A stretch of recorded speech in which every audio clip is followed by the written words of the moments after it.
มีกิจกรรมเป็นวันเสาร์เราจะมีกิจกรรมไหวพระฮับศีลใส่เข้าบาตรกันเอกอะนะ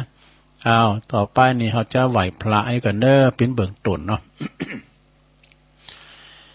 พร้อมแล้วกราบหนึ่งกราบสองกราบสามวาพร้อมกันไปเลยอิมินาสกาเลนะพุทธังอภิปูชยามะอิมินาสกาเลนะธัมมังอภิปูชยามะอิมินาสกาเลนะสังฆังอภิปูชยามะอะระหังสัมมาสัมพุทโธภคะวาพุทธังภคะวันตังอภิวาเทมิสวากขาโตภคะวตาธัมโมธัมมังนะมัสสามิสุปฏิปันโนภะคะวะโตสาวกสังโฆสังฆังนะมามินะโมตัสสะภะคะวะโตอะระหะโตสัมมาสัมพุทธัสสะนะโมตัสสะภะคะวะโตอะระหะโตสัมมาสัมพุทธัสสะนะโมตัสสะภะคะวะโตอะระหะโตสัมมาสัมพุทธัสสะอิติปิโสภะคะวะอะระหังสัมมาสัมพุทโธวิจาจารณะสัมปันโนสุขโตโลกวิโตอนุตตโลปุริสตัมมัสสาลาทิสัทธาเทวมนุสสานังพุทโธภควติสวากขาโตภควตาธัมโมสันติติโกอากาลิโกเอหิปัสสิโกโอปันนะยิโกปัจจัตตังเวทิตาโปวินโยเหติสุปฏิปันโนภะคะวะโตสาวกสังโฆอุจจุปฏิปันโนภะคะวะโตสาวกสังโฆญายะปฏิปันโนภะคะวะโตสาวกสังโฆสามิจิปฏิปันโนภะคะวะโตสาวกสังโฆญาติตังจัตตาลิปุริสยุคานิอัฏฐปุริสปุคลาเอสะภะคะวะโตสาวกสังโฆอะหุนายโยปะหุนายโยตักขินายโยอัญจลิกาลนิโยอนุตตลังปุญญเขตังโลกัสสติจะยันโตโพธิยามุเลสกายานังนันทิวัตตโนเอวังตวังวิจัยโยโหหิจัยยสุจัยยมังคัลเลอปัลลาจิตะปันลังเกสีเสปัทวิปุคะเลอภิเสเกสัพพพุทธานังอากาปโตปโมทติสุนักตังสุมังกลังสุปาปตังสุหุติตัง สุขาโนสุโมโหโตจัสสุเยถังพลัมมาจาลิสุปัทขินังกายกัมมังวาจากัมมังปัทขินังปัทขินังมโนกัมมังปณิทิเตปัทขินาปัทขินานิกาตวนะละพันตเถปัทขิเนสัพพิติโยวิวัจจันตุสัพพะโลกโควินาศตุมาเตภวัตวันตรายโยสุขีติกายุโกภวะอภิวาทนาสิลิสันนิจังวุตตาปัจจายโนจัตตารโอธรรมาวาทันติอายุวันโนสุขังปะลังเอาแล้วศรัทธาญาติโยมทั้งหลายโอ้วันนี้เสียงตุลุงบ่ค่อยดีเฮ้ยโอ้มันปิ้นจะได้ แฮมกะแอมกะไอพองกะชูมาในโลกเนอะวันนี้เฮามาปะมาปบกันตุลุงก็สวดมนต์ปิ้นเบิ่งต้นไปแล้วขอคุณพระติตะไหลรัตนะผ่านแผ่วพระแก้วเจ้าตั้งสามประการจงดลบันดาลมาปกป้องคุ้มครองรักษายังวัดวาอารามตั้งโขงแก้วตั้งสามครูบาอาจารย์พระสงฆ์องค์สามเณรเจ้าอยู่กับวัดกับวาเนาะเผยแผ่สัจธรรมคำสอนมีสง่าราศีงอกงามไพบูรณ์ในพระศาสนาเจริญรุ่งเรืองในหน้าที่การงานเนาะแล้วก็เป็นเนิ่นนาบุญศรัทธาได้สักการะบูชากราบไหว้นะยึดเหนี่ยวจิตใจปออกไม่ออกศรัทธาเปิดมาตานโก้เข่าขันก็เอวังโหตุมันแน่นใจนะศรัทธาญาโยมก็เหมือนกันนะอีปอยเมปลงแม่ลงก็ขอให้มีสุขภาพพลานามัยสมบูรณ์แข็งแรงมีความสุขตั้งกายสุขตั้งใจสุขมีสองแบบสุขกายก็คือปราศจากทุกโศกโรคภัยมีโรคภัยไข้เจ็บบ้าเบียดเบียนเนาะสุขตั้งใจก็คือปราศจากความโลภโกรธหลงในจิตในใจเนาะความอิจฉาริษยาเนาะพยาบาทบ้องหลายเปิ้นนั้นก็จะไปมีแล้วก็ขอปิ้นกำลังใจ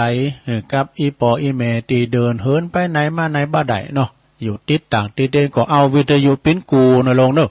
ก็เดี๋ยวเขาจะไปวัดกันนะจะยกวัดมาบั่นนะ อาจจะได้ว่าโดยการโทนความจำนะโทนกรรมมันจะลืมไปของบักกินมันหูเนาของบ้านเรามันหูลืมได้เนาะฉะนั้นเขาก็โทนความจำกันต่อไปถ้าอื่นๆไปทางสถานีเราจะลืมไหมนะคุณเถ่าไม่ขี้ลืมเดี๋ยวกันขอบคุณสถานีวิทยุที่เป็นในเครือข่ายที่เปิดหับสัญญาณรายการธรรมะภาคโชงตอนตี3 ถึง 5 โมงเนาะก็ขอบคุณสถานีวิทยุอันแรกนี่ก็ขอบคุณสถานีวิทยุคลื่นพระพุทธศาสนาการศึกษาและวัฒนธรรมของวัดไฟหินตำบลสุเทพอำเภอเมืองเชียงใหม่ FM 104.50 เมกะเฮิรตซ์โดยเมตตาบารมีธรรมอาจารย์ท่านพระครูสมุวิสุวัฒน์วรกิจโจตุปีเปินลิงสัญญาณไปโอ่งคาโลในเมืองฟังกันอย่างชัดเจนแผ่วหลายด้อยบุแผ่วเจียงดาวบุขอบคุณสถานีวิทยุคณะสงฆ์อำเภอฝางตั้งอยู่ที่วัดพระบาทอุดมน้ำบ่อสาวาสำนักวิปัสสนาFM 102.25 เมกะเฮิรตซ์โดยเมตตาบารมีธรรมในพระเดชพระคุณหลวงพ่อท่านพระครูสุจิตานุรักษ์ด็อกเตอร์เจ้าคณะอำเภอฝางหลวงพ่อใหญ่เฮาแล้วก็ขอบคุณตุปีเจริญโชติธรรมโมแล้วก็ท่านพระอาจารย์อมรเทพอุปสันโตอุดเถินหรือว่าตุปีโจขอบคุณสถานีวิทยุแดนดินถิ่นล้านนาตั้งอยู่ที่บ้านโฮงงัวตำบลน้ำบ่อหลงอำเภอสันป่าตอง FM 103.50 เมกะเฮิรตซ์โดยคุณรุจิสมบัติเงาคำขอบคุณสถานีวิทยุคลื่นธรรมะของชุมชนวัดห้วยตองซักตำบลโขงเปาจอมตอง FM 98.75 เมกะเฮิรตซ์โดยเมตตาบารมีตามอาจารย์พระครูวาปีวรมานิชท่านอาจารย์ชวลิชยวังโสลิงสัญญาณไปโซนไต่สายแต่ก็ฟังกันตั้งแต่เพลงมาแล้วขอบคุณสถานีวิทยุมนเสียงธรรมอำเภอแม่แจ่มจังหวัดเชียงใหม่วัดบุพารามตำบลช่างเครื่องอำเภอแม่แจ่มFM 106.25 เมกะเฮิรตซ์โดยเมตตาบารมีธรรมหลวงพ่อพระครู มงคลวิสิทธิ์หลวงพ่อใหญ่เจ้าคณะอำเภอแม่แจ่มเนอขอบคุณท่านพระปลัดอุทัยถึง2อุทัยด้วยพี่น้องแม่แจ่มก็ฟังกันหลายขอบคุณสถานีวิทยุเน็กเนลเรดิโอFM 96.75 เมกะเฮิรตซ์ตั้งอยู่ที่บ้านโจงตำบลทุ่งกวาวห้างหุ้นส่วนจำกัดอนุสรณ์เรดิโออำเภอเมืองปานจังหวัดลำปางขอบคุณสถานีวิทยุชุมชนคนเหนือเขื่อนตั้งอยู่ที่บ้านดงดำอำเภอฮอดจังหวัดเชียงใหม่ FM 90.75 เมกะเฮิรตซ์เนอะขอบคุณสถานีวิทยุเพื่อการศึกษาและและพัฒนาอาชีพเรดิโอเน็ตเวิร์ก FM 103.00 เมกะเฮิรตซ์เนออำเภอเมืองจังหวัดลำปางและคุณอนุพงษ์ตาจินะขอบคุณสถานีวิทยุเรดิโอเน็ตเวิร์ก FM 99.50 เมกะเฮิรตซ์วิทยาลัยเทคโนโลยีเพื่อการจัดการกฟผ.แม่เมาะลำปางนะแล้วก็ขอบคุณสถานีวิทยุนะบุญญาวาสวิหารเนอมจรบุญญาวาสวิหารจังหวัดลำปางนะฮะ FM 106.50 เมกะเฮิรตซ์วิทยาลัยสงฆ์นครลำปางเนอะโดยเมตตาบารมีธรรมหลวงปู่พระราชธรรมาลังการนะแล้วก็ขอบคุณสถานีวิทยุน่านฟ้าเรดิโอนะจากปุณเนอร์บ้านป่าแดดปุณนะน่านฟ้าเรดิโอนี่ก็ FM 100.25 เมกะเฮิรตซ์คุณลุงนิรันดร์ปันดอนตรองเอิ้นประจำปอครูประโมนด้วยเด้อปอครูประโมนปันดอนตรองอยู่วังสวนกล้วยนะเพิ่นว่าฟังถึงวันสอบเพลงยุพินแพรทองให้ดูจัดให้แล้วเด้อเอาศรัทธาญาติโยมทั้งหลายพระดังสถานีวิทยุไปพิธีเรียบร้อยต่อนนี้ไปก็จะเริ่มแล้วในโรงเนอจะเริ่มทำกิจกรรมอีปอยแม่เนี่ยได้ไปวัดไปมาแต่หึงปวดร่มก่อนเนี่ยโอ้ยปอเนี่ยตัวไอ้เป็นคุณโยงขันนะไอ้ดอกเป็นคุณโยงขันเป็นคุณเกณฑ์อย่างเขาพระเจ้า มันไปมาได้มาหลายปีแล้วจะไปอะไรใจในตึกไอ้น่ะพี่ยานะโลนเนอะเดี๋ยวนี้เขาได้ยกวัดมาบ้านปวดนักปวดยกวัดแล้วเขาก็จะมาโทนกรรมกันเนอะสถานเนอะกิจกรรมในวันเสาร์นี่ก็จะเป็นอย่างเอี้ยนะจะเป็นอย่างเอี้ยก็จะมีกิจกรรมเป็นการโทนกรรมต่างๆแล้วสถานญาติโยมวันนี้ตุลุงก็จะว่าทำอยู่เนอะจะว่าทำอย่างตุก็ว่าทำเมืองนะลักษณะของคุณเฒ่าเนี่ย ตามคำขอนะตามคำขอวันนี้ก็มีเจ้าภาพเนอะสถานก็มีเจ้าภาพกันเตกันทำแม่อุ้ยบางปัญโยนันบ้านสันเมืองซึ่งเป็นโยมแม่ของพระอาจารย์เน้นหลักปัญโยนันเนอะเปิ้นก็ปิ้นเจ้าภาพกันเตกันทำเปิดอุทิศแผ่กุศลบุญตาลไปหาปะอุ้ยใหม่แม่อุ้ยจันปาวะละนี่นะแล้วก็มีแม่บุญพินอ่ำคดจากโรงพยาบาลลานาเนอะเชียงใหม่อุทิศบุญกุศลไปเหือเจ้ากรรมในเวรปอเกิดแม่เกิดเทวบุตรเทวดารักษาตนโตตัวอีวะนะแล้วก็มีปอเลียงนรงกิติวงศ์บ้านสันตุนมือเนี่ยอำเภอแม่อายจังหวัดเชียงใหม่อันนี้ถวายผ้าอังสะ3 ผืนนี่ยิบโดย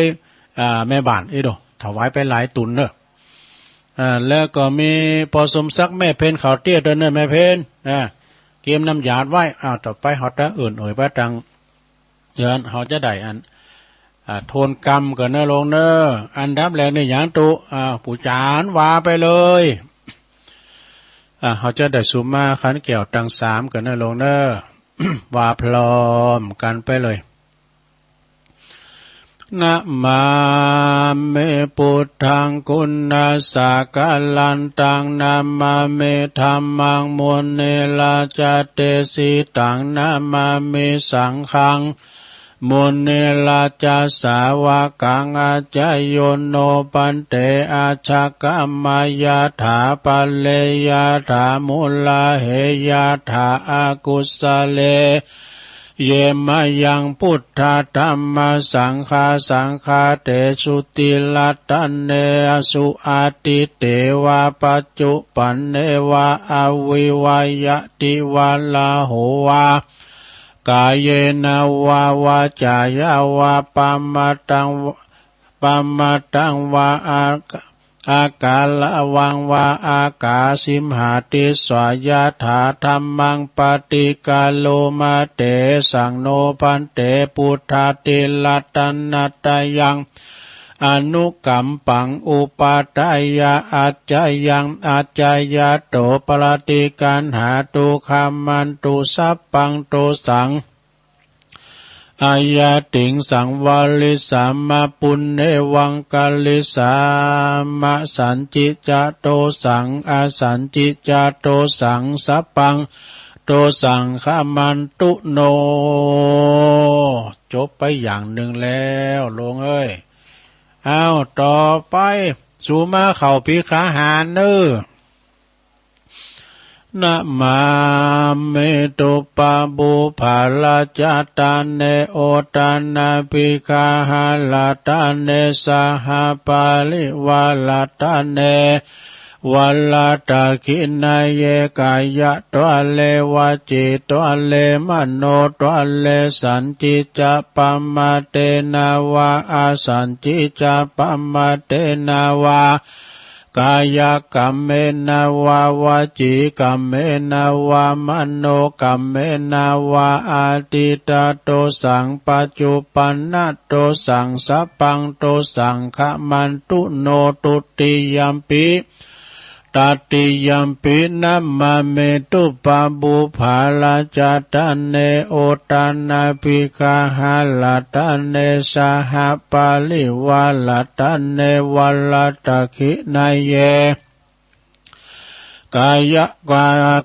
ะตัวเลวาจิตัวเลมโนตัวเลสันจิจาปัมมาเตนาวาอาสันจิจาปัมมาเตนาวากายกรรมเมนาวาวาจิกรรมเมนาวา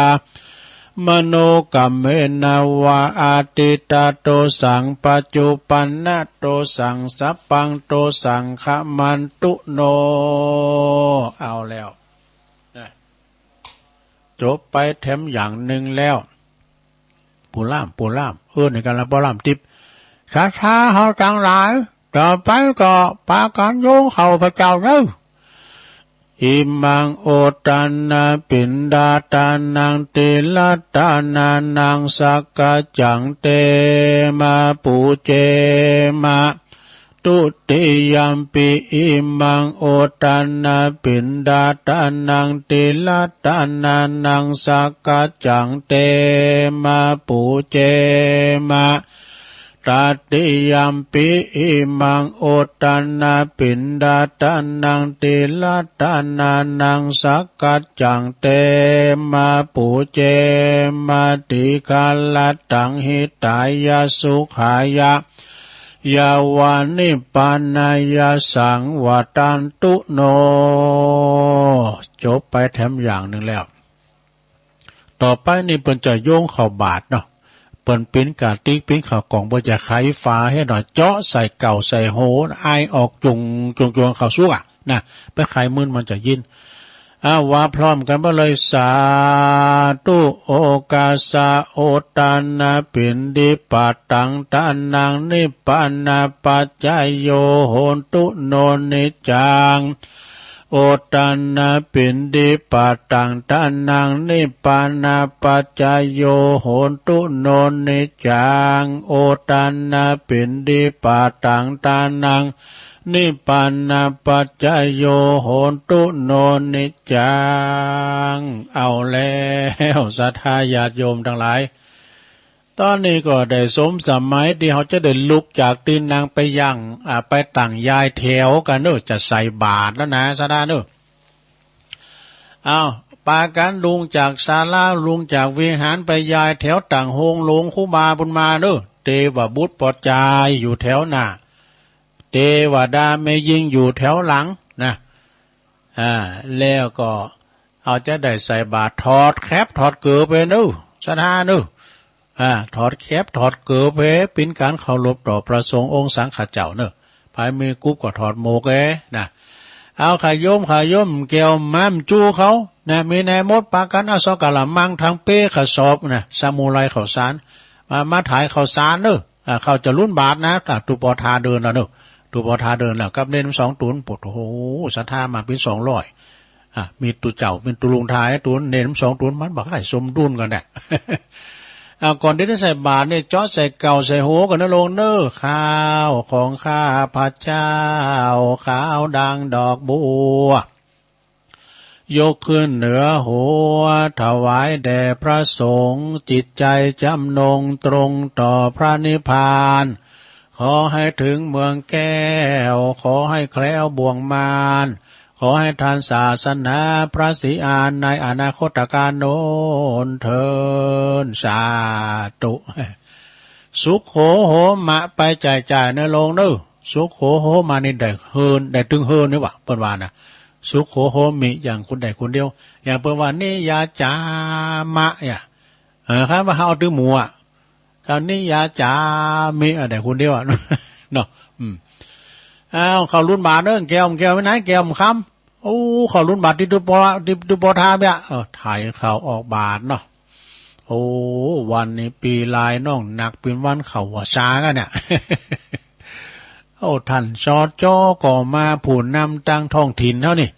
องค์กรท้องถิ่นท่านนายกก่อมารองนายกโอ้วันนี้มากันหลาย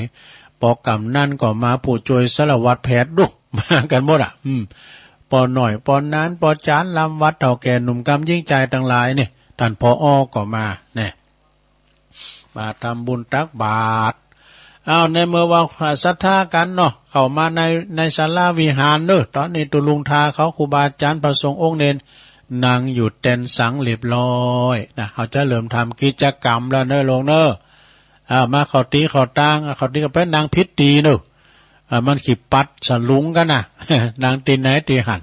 โหดน้ำหยาดก้าเนี่ยตอนนี้มันนั่งกันเข้ามาเนี่ยปตุมาจะดังหน่อยเนอะก็ลงกงกังพองกันนี่ เหมือนเฮาลูกอ่ะนะเอาแล้วเมื่อว่าพร้อมแล้วนอกสตาพร้อมกันแล้วบอตอนนี้ไปเฮาก็ได้รับเกียรติจากท่านสจ เปิดมาทำบุญกับเฮา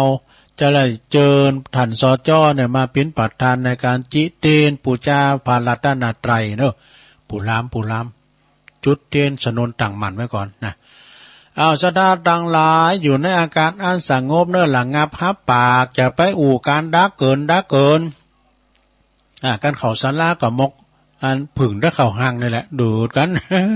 เอาล่ะตอนนี้จะเริ่มไปดีแล้วเนอะต่อไปขอเชิญท่านสจเนาะเป็นเกียรติในการจุดเทียนถูกปูชาพระรัตนตรัยเนอะ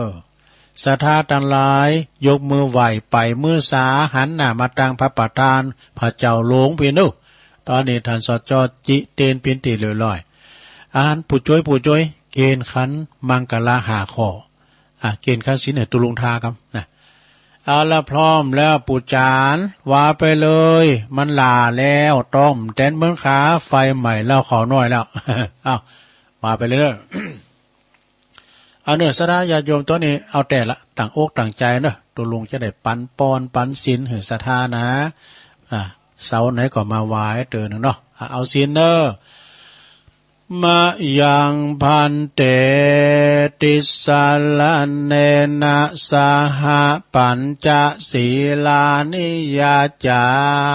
มะตุติยัมปิมะยังพันเตติสาลเนนะสหปัญจศีลานิยาจามะตติยัมปิมายังพันเตติสาลเนนะสหปัญจศีลานิยาจามะนะโมตัสสะภะคะวะโตอะระหะโตสัมมาสัมพุทธัสสะนะโมตัสสะภะคะวะโตอะระหะโตสัมมาสัมพุทธัสสะนะโมตัสสะภะคะวะโตอะระหะโตสัมมาสัมพุทธัสสะพุทธังสรณังกัจฉามิธัมมังสรณังกัจฉามิสังฆังสรณังกัจฉามิต ตุติยัมปิพุทธังสรณังกัจฉามิตุติยัมปิธัมมังสรณังกัจฉามิตุติยัมปิสังฆังสรณังกัจฉามิตุติยัมปิสังฆังสรณังกัจฉามิตติยัมปิพุทธังสรณังกัจฉามิตติยัมปิธัมมังสรณังกัจฉามิตติยัมปิสังฆังสรณังกัจฉามิติสรณคัมมนังนิธิตัง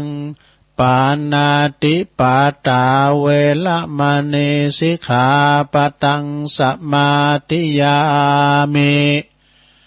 อตินนาตนาเวละมณีสิกขาปะตังสมาธิยามิกาเมสุมิจฉาจาลาเวละมณีสิกขาปะตังสมาธิยามิมุสาวาทาเวละมณีสิกขา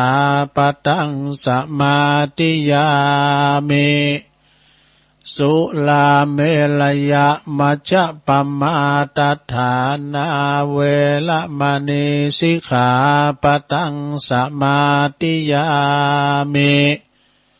อิมานิปัญจสิกขาปทานิสีเลนะสุขติงยันติสีเลนะโภคสัมปตาสีเลนะนิพุติงยันติตัสสมาสีลังวิโสทะเยสาธุสาธุสาธุปันชินปันป้อนก็พิษไปพองก็นี่บุจานะมันในใจวอกแวกยัน เอา2 เตือ3 เตือก็มีเนี่ยบุจานี่ก็เท่าปัญญาก็เก่าอยู่ป่าเลยแหละแต่ย่างผมเลยย่างจูมบนมือย่างละแล้วเราก็เห็นลูกหลานปินแต้นะกะเนาะเอาแล้วตอนนี้ไปจะได้สวดพญานกยุงทองกันเนอะลงนึพญานกยุงทองไปออกลาหาเหยื่อหากินในเถื่อนในป่าเขี้ยวคาดปลอดภัยพอสวดบทนี้นึนะโมหับปริตในหลวงเนอตุลุงเจ้าว่าคุณเดิมไม่หลงเขาว่าตัวมันแต้นในปลงเนาะเพราะว่ากัตุลุงวาจาก็จะลุงได้บอกนะมันเคยว่าโวยเนาะอ้าวอุเตตายัญจากุมาเอกาลาชาหาลิสวันโนปาทาวิปาปาโสตังตังนัมมัสสามิหาลิสวันนังปาทาวิปาปาสังตายาสกุตตาวิหาเลมุทิวาสังเยพระมานาเวตากุสัปปะธัมเมเตเมนะโมเตจามังปาลายันตุนามาตุพุทธานังนามาตุโปติยานะโมวิมุตตานังนะโมวิมุตติยาอิมังโสปาลิตังกัตตวโมโลจัลลติเอสนาอเปตยัญจากุมาเอกาลาชาหัลลิสวันโนปัตตาวิปาปาโสตังตังนามัสสามิหัลลิสวันนังปัตตาวิปาปาสังตายาสะกุตตาวิหาเลมูลติงเยปรัมมนาเวตากุสัปปะตัมเมเตเมนะโมเตจามังปาลายันตุนามาตุพุทธานังนามาตุโปติยานะโมวิมุตตานังนะโมวิมุตติยาอิมังโสปาริตังกัตตวโมโลวาสัมมาคาปายิติโมลปาลิตังเอาแล้วพญานกยุงทองเนาะสวดบทของเปิ่นเขี้ยวคาดปลอดภัยเด้อสถาเด้อเอาลูกหลานแต่ไปเดินไหนขึ้นรถลองตางไปเนื้อลองไต่จะได้ก็ดีไปกับรถลายโยดยานพาหนะก็ขอเดินทางเขี้ยวคาดปลอดภัยทุกตารางกิโลเมตรของการเดินทางทั้งขาไปและขากลับเน้อเอาแล้วเนาะตอนนี้ไปเหมือนท่านดูก็มีทำอยู่เน้อ ตอนนี้ไปนี่สนาญาติโยมทั้งหลายเขาจะได้โยงกุลกะโยงกุลโลมเนี่ยไหวกุลโลมเน้อลงเน้อ สาธุสาธุสาธุข้าขอยกมือ10 นิ้วขึ้นตั้งวางกิ้วไก่เก้าเกษาผู้ขาตั้งลายก็ขอไว้สาอัลลาตานานำมาสาการไว้พระคุณปิตา21คุณแม่มารดา12คุณพระแม่โพศพ39คุณพระพุทธเจ้า56คุณพระธรรมเจ้า38คุณพระสังฆาเจ้า14คุณอาจารย์10คุณกรรมฐาน8คุณไฟ6คุณลมมี7คุณแม่ธรณีมี21คุณพระแม่คงคา12คุณอัคคัลลาภาคุณอัคคัลลามี33คุณศีล5มี11คุณศีล8มี12คุณศีล10มี21คุณจตุปัลลิสุทธศีลมี27คุณอรหันตาคือมรรค4ผล10นิพพาน1มี9รวมเป็น9คุณอาสาสะปัสสะสะนิสาวาอาสาคุณพระวิหาร84,000ปันหลังคุณพระมหาเจดียะเจติยะเจ้า84,000ดวงผู้ขาต่างหลายก็ขออาลาธนาพระคุณเจ้าต่างหลายเหล่านี้จงมาเป็นสอยประดับสำหรับกายอันพระเสริฐเมื่อผู้ขาต่างหลายดับจิตเสียงชีวิตในสังขารปีใดเดือนใดวันใดยามใดคืนใดดังอันก็ดีผู้ข้าก็ขออาราธนายังพระคุณเจ้าต่างหลายจงได้มาเปิดประตูพระนิพพานคือเวียงแก้วว่าแก่ผู้ข้าต่างหลายแด่เตือนนิพพานาปัจจโยโอนตุนนนนิจังนิพพานังปาละมังสุขังเอาแล้วไหวคุณโลมแบบยอเนอะสะด้ามพุกก็ไหวกับพระครูวรธรรมนาถเนอตัวหวังปนยาวแหละโทยาวนะหลังจากที่เฮาได้ไหวกุนโลมไปแล้วพอออกไม่ออกสถานต่างหลายต่อไปเฮาจะได้แผ่เมตตาเนอะบทแผ่เมตตาให้แก่ตนเองก่อนได้แผ่ให้คนอื่นนะว่าพลอมกันไปเลยนะอาหังสุขีโตโหเมขอให้ข้าพระเจ้ามีความสุขนิทุกโขโหเมปราศจากความทุกข์อเวโรโหเมปราศจากเวรอภยาปาโชโหเมปราศจากอุปสรรคอันตรายทั้งปวงอนิโคโหเมปราศจากความทุกข์กายทุกข์ใจสุขีอัตตานังปริหาราเมมีความสุขกายสุขใจรักษาตนให้พ้นจากทุกภัยทั้งสิ้นเถิดนี่อันนี้เป็นนั่นแผ่เมตตาให้กับตัวเก่าเฮานะลงเนอะอันนี้แผ่ตัวเก่าห้อยก่อนต่อไปจะแผ่ให้กับสัมภสัตทั้งหลายน้อยใหญ่เนอะสัพเพสัตตาสัตว์ทั้งหลายที่เป็นเพื่อนทุกข์เกิดแก่เจ็บตายด้วยกันทั้งหมดทั้งสิ้นอเวราโหนตุจงเป็นสุขเถิดอย่าได้มีเวรแก่กันและกันเลยอัพพยาปชาโหนตุจงเป็นสุขเถิดอย่าได้เบียดเบียนซึ่งกันและกันเลยอนิคาโหนตุจงเป็นสุขเถิดอย่าได้มีความทุกข์กายทุกข์ใจเลยสุขีอัตตานังปริหารันตุจงมีความสุขกายสุขใจรักษาตนให้พ้นจากทุกภัยทั้งสิ้นเถิดเอาแล้วอันนี้แผ่เมตตาเนี่ยเอาว่าเป็นไทยอะไรทำไมทำกล้ามหลวงเนาะแผ่เมตตาข้าพระเจ้าขอตั้งจิตอุทิศผลบุญกุศลนี้แผ่ไปให้ไพศาลถึงบิดามารดาครูอาจารย์ทั้งลูกหลานญาติมิตรสนิทกันคนเคยรักเคยชังแต่ครั้งไหนขอให้ได้กุศลผลของฉันทั้งเจ้ากรรมนายเวรเทพเทวันขอให้ท่านได้กุศลผลนี้เทินสัพพสัตว์ทุกท่วนหน้าเทพารักษ์จงประจักษ์ในกุศลผลนี้หนา ขอให้ท่านประสบสุขทุกเวลาสมดังข้าอุทิศให้ด้วยใจเถิดสาธุมีหลายอย่างนะหลวงนะจำได้เนี่ยเดี๋ยวจะเอาอีตังอย่างกีจีทำแล้วต่อไปปู่จานนันอ้ายไปไหนเพราะจานนันอ้ายไพ่ปวงมาเอาอีตังก็เหรอปู่จานนันอ้ายนี่เพิ่นก็ฟังนะซะนะสัมวันเพิ่นก็ไม่ได้ฟังนะเพราะว่าเพิ่นไปสอหากันเป้าเพิ่นแป้งยั่วเพิ่นเคยเอามาตานตุลงพุทโธเขาทาดิเฮ้ยรู้ไปแล้วเนอะเอามาทำไมโอ้ตัวเหยานี่อย่างได้ไหนก็มันมึนตอนนี้มันก็มีความรู้ว่าอันเพิ่นไม่ได้ขายกันเอาเนอะสถานเนอะเกมน้ำหยาดเนอะต่อไปนี่เขาจะได้แผ่เมตตาปิ้นกำเมืองแผ่เมตตาปื้นเมืองเนอะสถานเนาะว่าพร้อมกันไปเลยสงสัยแต่ปวดไข่โหว่าไข่วันนั้นอายเนี่ยเอาอิตัง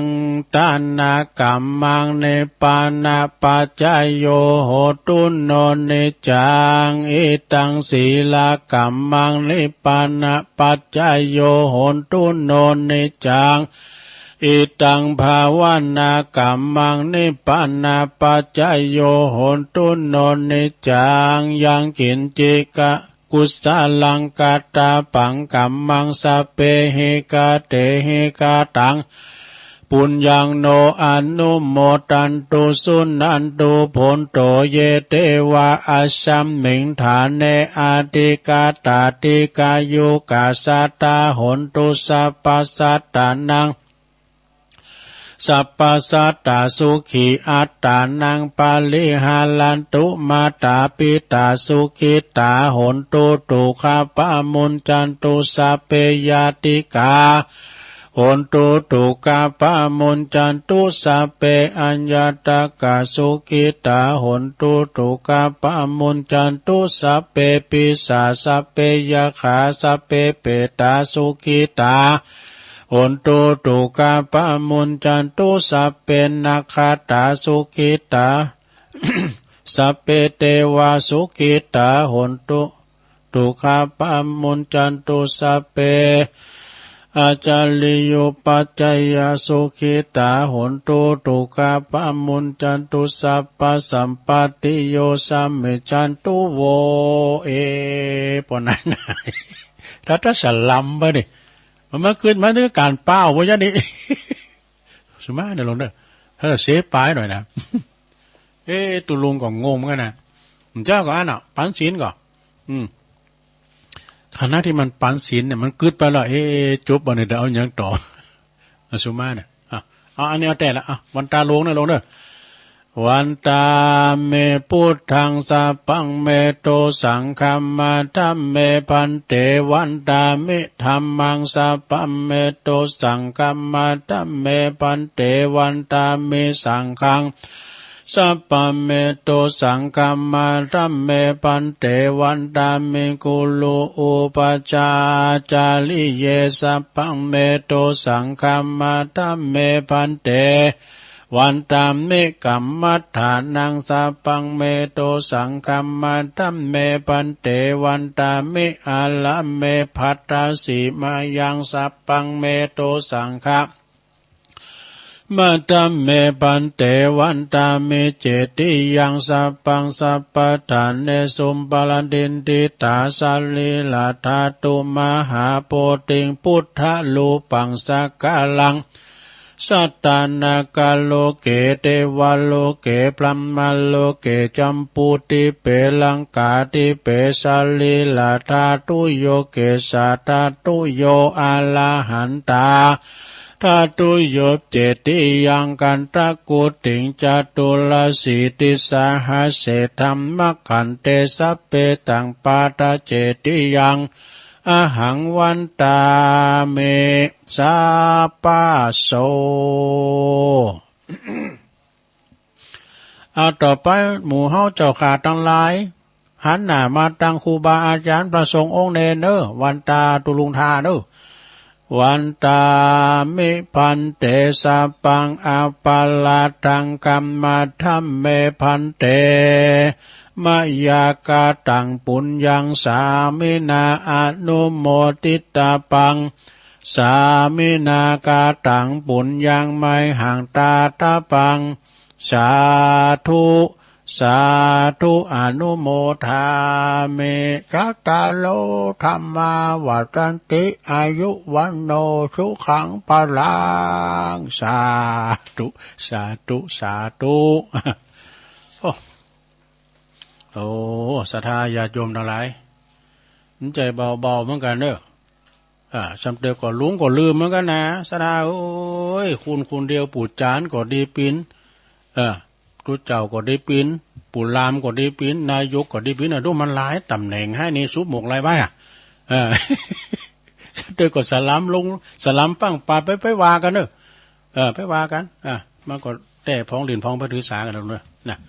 จบลุงไปสถากิจกรรมวันนี้นะตอนนี้ไปนะสดาญาโยมเก็บไว้ดีๆเนอะเก็บไว้ดีๆอันนี้เป็นกิจกรรมวันเสาร์นะลงเนอะเราเจอตัวลุงก็พอหนังสือนะกรรมปุจจานเนี่ยมันจะให้มันดีนะมันขี้ลืมย่าเอาแล้วศรัทธาญาติโยมทั้งหลายดูการกิจกรรมยอมหานาทีจะถึงชั่วโมงนะศรัทธา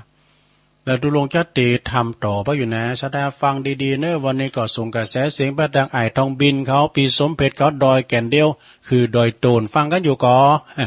พี่น้องตังสันนะเมงโยมรัชนีเมงทองครับปุ่นน้ำนะโอ้วันซืนวันหนึ่งเนี่ยก็แผ่นดินไหวปวดตัวพิษว่าปุ่นกันเนอะรัชชาเนี่ยก็เจงตุงพวกนั้นน่ะจุดศูนย์กลางว่ะจุดศูนย์กลางเนี่ยปวดโตห่างจากกันดอยตาขีดเล็กนี่จะหลายกิโลเนาะแผ่นดินไหวเจงตุงทำความเสียหายถนนหนทางนี่แตกมาเลยโอ้โตแผ่นดินไหวตั้งเฮาเนี่ยปลอดภัยในแขวขาดปลอดภัยตุลุมหูซะหน่อยดูแผ่นดินไหวเพราะมันอยู่ที่สูงอยู่บนดอยเนาะกว่ามันจะถึงบนดอยเนี่ยเป็น70,000บัดดังปอตุปีกอบเนอสันบากูธุรกิจเข้าแคบปุโรเข้าแคบเปิ้นลำกรอบอร่อยเนอะนะบัดดังแมดีเขาแมดีสุวรรณล้อมเขาปุ่นเนี่ยป่าสร้างหน่อยเนี่ยพอบุญยังเขาตั้งอบต.โอนเขาบนนะสันกูดปุ่นโดยนะฟังก็อยู่เนาะตุปิดแตกเขาจิตตะกรเขาบนนะปอกำนันซักเขาหลายตีหลายตังโอ้วันนี้ไปตั้งพี่น้องตั้งเหล่ายาวเนี่ยปอธาดาภูเวียงจันทร์เป็นมีตำแหน่งนะตำแหน่งนี้อดีตรองประธานกองหลวงล้านนาก็เนื่องจากว่าละปูนก็เนื่องปอธาดาเนี่ยน้ำใจธรรมดาเนอะประธานชมรมผู้สูงอายุโดยนาเลขานุการตำบลเหล่ายาวนะเป็นอยู่เหล่ายาวเนื้อนะปอธาดาหรือเล่าเนื้อได้กันเนาะตัวปนป้าไปผอบานมาปูตัวบานบนในอย่างข้าลือหาดเนอะบานไม่ซักกันเนอะบุญก็ป้ากันเนอะพี่น้องตั้งเหล่ายาวเนาะตุลุงก็จะไปจูงศพอุยสอนยะยองอายุ89 ปีกันนะแต่ขึ้นแล้วนี้ในเมตตาธรรมอาจารย์พระครูอภิวัฒนวิกรมเปิ้นก็ไปแสดงธรรมแล้วนะตุลุงเขาก็จะไปจูงศพนะครับลูกหลานเปิ้นเนาะ เอาแล้วชนะญาติโยมเจ้าภาพเนอะวันนี้ตุลุงจะเตะทำแล้วนะก็เดี๋ยวก็มาปันป้อนเนาะสดาเนาะปันป้อนทำวันนี้ก็จะปิ้นเสียงบันทึกเนอะสดาเนอะในธรรมเรื่องงานลักษณะของคุณเฒ่า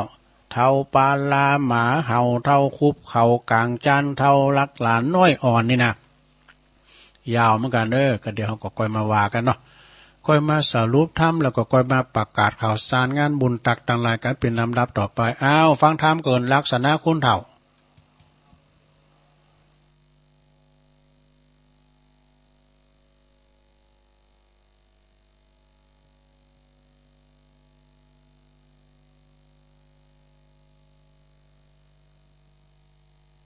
เดี๋ยวกันเนอะต่างพิษไปขอโทษ ไปกดตัวพิษไปกันเดี๋ยวยุ่งแล้วกันเนี่ยเดี๋ยวกันเนอะสดาเนอะสดากันเดี๋ยวก่อนเราได้เตียดใหม่ให้กันไปกดพิษปนนี้เลยเริ่มต้นใหม่เนี่ยเสียงบันทึกเนี่ยนะเดี๋ยวนะลงนะเนี่ยกดมันก็มาไปละเดี๋ยวเอาเวลาแป๊บเดียวนะลงนะเอาเวลากันเดี๋ยว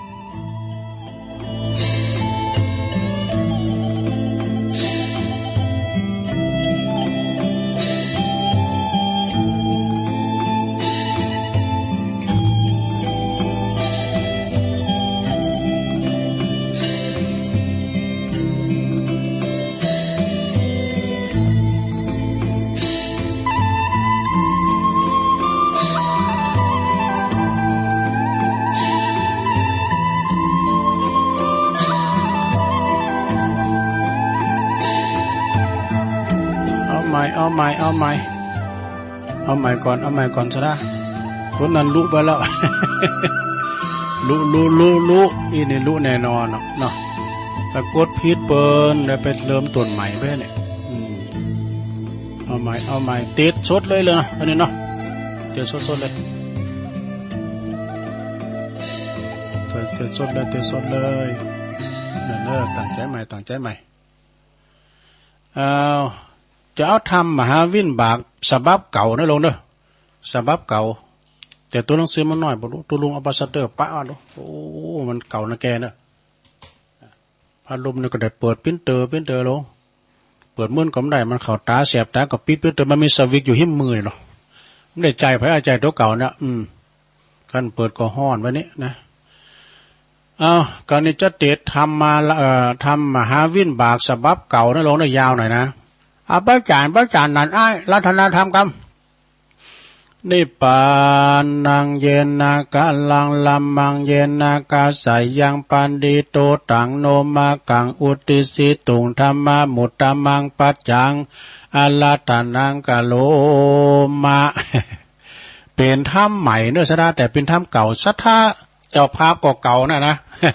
เจ้าภาพก็เก่านะอุ้ยบางก็เด้อนะเตะธรรมละไม้เกิน นะโมตัสสะภะคะวะโตอะระหะโตสัมมาสัมพุทธัสสะอิมังสัทธาสาวัตติยังวิหาลันโตอาปุตตะกังนามาเศรษฐิกัลลามาลิตังอัลลภากะเทสิสาทะโวดุลาสะปุลิสัตทั้งหลายกาถาอันนี้สัพพัญญูพระพุทธเจ้าตนเป็นเก้าติโลกะเป็นเก้าแก่โลกทั้งสามเตียนยอมสั่งสอนสัตตาโลกตั้งหลายใจพระจึงได้ชื่อว่าสัทธาพระกสาธิตสำลานอยู่ในป่าเจตวันอารามนะอันมีติจิมไกเวียงสาวัตถีลาจาตันเนก็มีและอัตตากาเลในกาลคาบหนึ่งนั้นพระพุทธเจ้า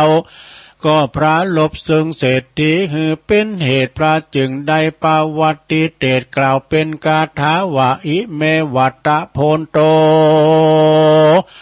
กายตุจาริเตนะสัมมันนากาตาดังนี้เป็นตนกิละดังใดจักลู่มานียังมือเศรษฐีผู้หนึ่งอยู่ในเมืองสาวัตถีก็สมฤทธิ์ที่เป็นดีโดยเขาของ80 โกฏบ่ไล่โหดซักปาการเต่าว่าหาลูกหลานบ่ได้ยอมพระก่อไปโดยมาเฉลธรรมกรรมท่านนี่เตียนยอมห่มหีเข้าของไหวแม่นจักกินก็กลัวผ่านแม่นจักต้านก็กลัวเสียงไปหลายเต่าคงควายห้อมยับไว้บ่ใครกินบ่ใครใจบ่ไม่ใครมักกะทำบุญหือตานะอยู่บ่ป้อนนานพันญาติกรรมหากมาบังเกิดในกายก็หลวดตายไปก็ไม่แลเหมือนนั้นพญาเจ้าปเสนาธิโกศลสาลาลาดได้ยินข่าวว่าเศรษฐีผู้นั้นตายแล้วดังอันพญาก็หามายังเสนาอามาตย์ฮือมาสู่คุ้มลาดหลวงพระจึงพระยาจึงทำเสนาผู้ฉลาดอันขวาดลู่หลีดโบราณว่าดุลาตันตั้งหลายเฮ้ยบัดนี้อันว่าเศรษฐีผู้นั้นก็มาตายหาลูกหลานจักสืบแดนขากูลบ่ใดนายันหนึ่งอันว่าเข้าของสัมปติตั้งหลายฝูงนั้นเราจักกะทำดังลือดีจาว่าอันอัตถะในกาลยามนานะเสนาผู้ฉลาดก็ไว้ขาบทูลสาวัตเทวาคาแด่สมมติเทวาเป็นเจ้าในเมื่อเขาของอันหาผู้หักษาบ่ได้แม้นเมนในราชธานีแห่งมหาลาดก็ควรไหลเข้าไปในเล่มในสาง แห่งมหาราชเจ้าตีนั่นแลว่าอันพระยาปเสนาติโกสัลละก่อหือเสนาราชปุลิสาไปนำเอามาไว้ในสางพมานว่าได้7 วันจึงเมียนเสียงหันและอาตาอาเทกาติวาสังสัตตสันติกังในวันทวน7 บัวลำมวลแล้วในวันทวน8 พยาก็จึงไปอุปถากไว้สายังพระพุทธเจ้าโดยคารวะขบยำแล้วพระพุทธเจ้าจึงถามพระยาว่ามหาราชดุรามหาราชเหตุใดจึงนานมาสู่สำนักพระตถากตะนันจาร้อยว่ามีปริโภคาอย่างใดจา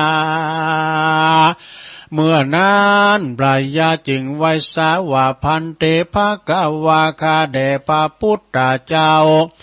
ยังมีเศรษฐีผู้หนึ่งก็มาตายเสียแลหาลูกหลานจักสืบแทนขากูลและแทนสัมปติบ่ได้ผู้ข้าจึงได้หือปาลิวานไปคนเอามาไว้ในเล่มสังได้7 วันกันว่าบริมวนแล้วผู้ข้าจึงได้มาอุปถักไวสาสัพพันอยู่เจ้าบัดนี้และพญาไวสาดังนี้แล้วก็หลวดทูลถาม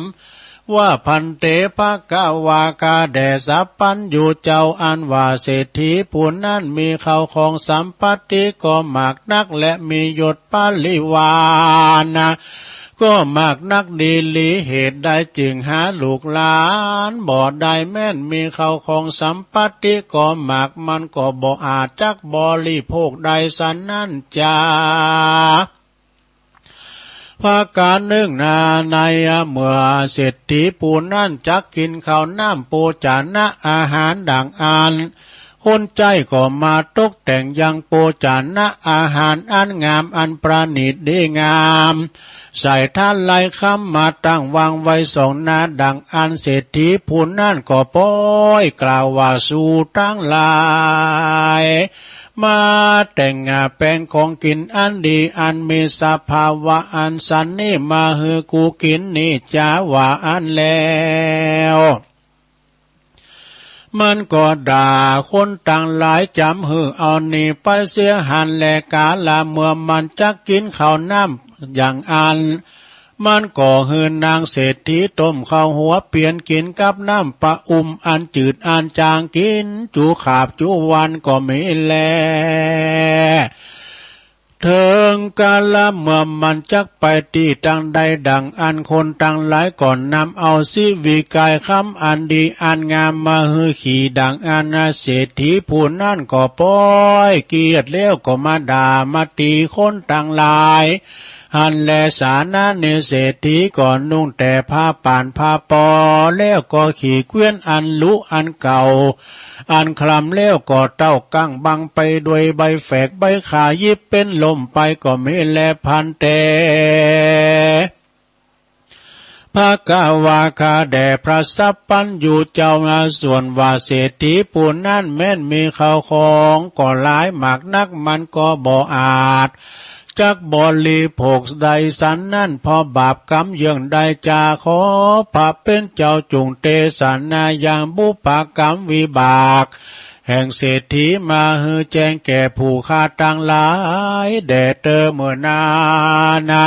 พระพุทธเจ้าก็เตสันนาสำแดงอย่างบุปกรรมวิบากอันเศรษฐีหากใดกาตามมาฮือแจ้งพระจึงแสงเตสันนาเป็นคาถาว่ามหาราชเศรษฐีกหาปฏิตกัลลสิกขีปเจกสัมพุทโธปินติปเตนะปฏิยาเตสิดุลามหาลาภอันวาเศรษฐีผู้นั้นในกาลเมื่อก่อนมันก็ได้เป็นกาตุ้มปีกผู้หนึ่งก็อยู่ในเมืองปาลานาสีก็ยังมีในวันหนึ่งมันหันพระปัจเจกพุทธเจ้า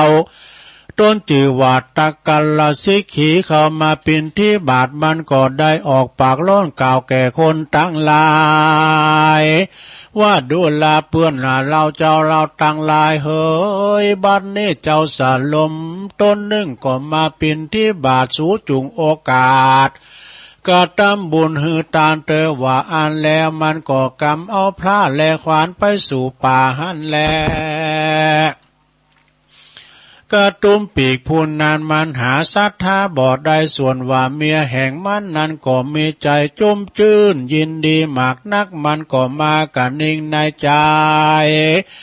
ว่าพระปัจเจกเจ้ามาแล้วดังอันกรรมอันนั่นกูก็บ่หอนได้ยินสักเตือกูก็พาทหารนาใครหือตานะและก็ใครไวสาสักกัลลาปูจาตุกเมื่อดีหลีกันหวานนางกันนิ่งใจสันนั่นแล้วนางก่อนนำเอาข้าวน้ำโปจานะอาหารมาใส่บาตรพระปัจเจกพุทธเจ้าตนนั่นหันแล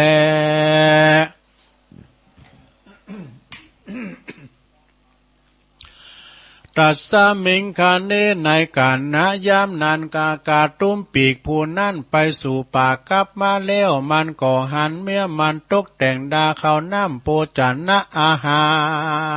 รมาใส่บาตรพระปัจเจกพุทธเจ้าดังอันมันก็มากล่าวคำว่าเจ้าสโลมเฮยเจ้ายังได้สังสักเล็กสักน้อยอันจ้าว่าอันแล้วมันก็ใครดูบาทพระปัจเจกเจ้ามันก็หันเขาว่าปินที่บาทอันเมียมันหากคือตานสันนั่นมันก็มาบังเกิดความกินแนงใจว่าอันว่าเขาน้ำโปจานะอาหารอันหันมาปานสันนี่ดังว่ากูจะกินเสียก็จักเป็นประโยชน์อิ่มต้องกูดีหลีผิวว่าฮือแก่คนกัดตามการกูกินเสียก็จักเป็นประโยชน์จนะและอิ่มต้องแห่งกูดีหลีบัดนี้ป้อยฮือเจ้าสาลมตนนี่กินเสียเต้านอนรับอยู่บ่ได้อันว่าข้าวน้ำโปจานะอาหารแห่งกูก็จักสิบหายหาประโยชน์จันนะบ่ได้แก่กูสักอันกะตุ้มปีกผู้นานะมันก็มีความกินแนงใจสันนี่หันแลประการหนึ่งในกะตุ้มปีกผู้นี้มันก็ได้ฆ่าลูกปีอายแห่งมันในการละเมื่อก่อนคือว่ากะตุ้มปีกผู้นี้มันก็มีปีอายผู้หนึ่งอยู่กินข้าวโดยการหันแลเมื่อปลายลูนกระตุ้มปีกผู้ปีนั้นก็มาเลงหัน ยังอันนิจจภาวาในคารวาสเยาเรือนว่าเป็นดิตุกปูนดินายหมากนักมันก็มาสละวัตถุเข้าของปงปันฮือแก่กระตุ้มปีกผู้น้องแล้วส่วนตัวแห่งมันก่อนนี้ไปบวชเป็นฤาษีอยู่ในป่าหิมมาปานก็มีแลส่วนกระตุ้มปีกผู้น้องก็อยู่กาตามการคาลาวาดยาวเลือนแตนปีแห่งตนก็มีแลอยู่มาบ่นานนะเต้าใดกาลกุมารน้อยลูกปีอายก็จักเดินแอวไปตามขวงบานแล้วมันก็กล่าวว่าอันนี้ก็เป็นของป่อคาเกวียนเล่มนี้ก็หากเป็นของป่อคาแล้วว่าอันส่วนกาตุ้มปีกผู้เอานั่นก็ได้มันได้ยินกรรมกุมารกล่าวกรรมสันนั่นมันก็มากันนิ่งในใจ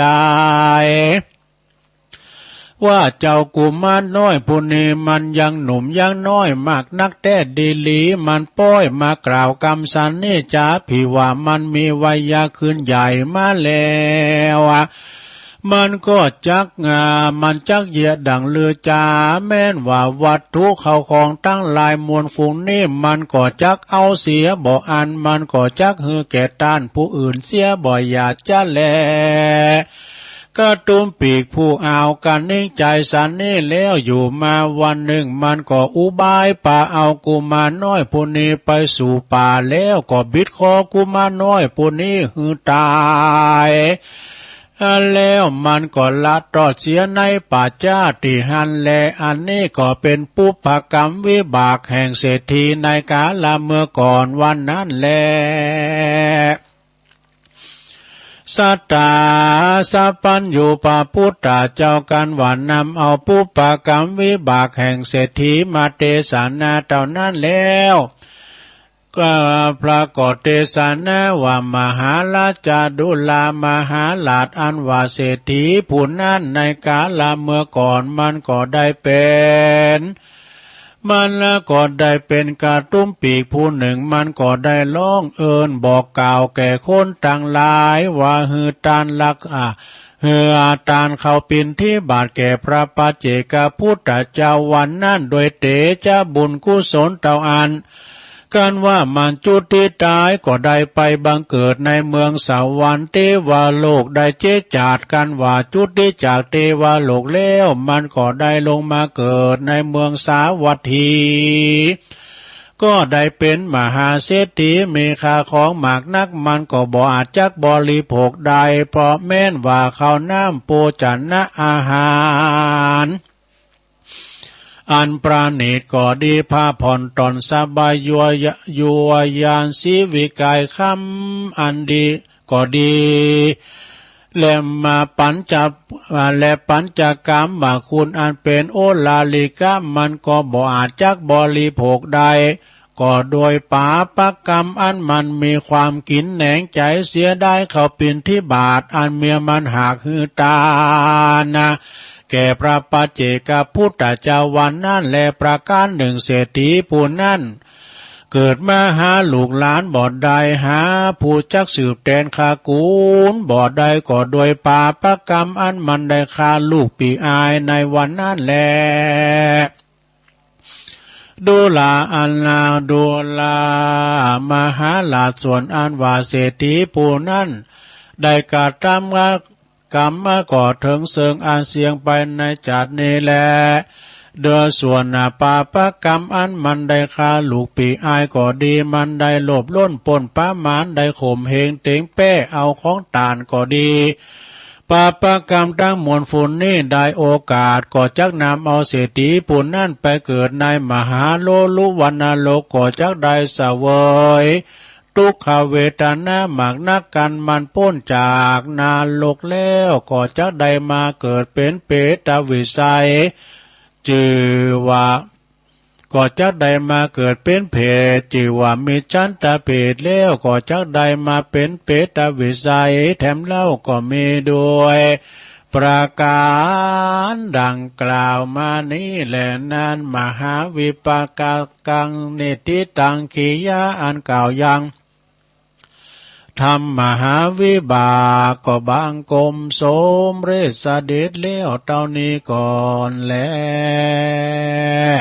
สาธุสาธุสาธุโธ่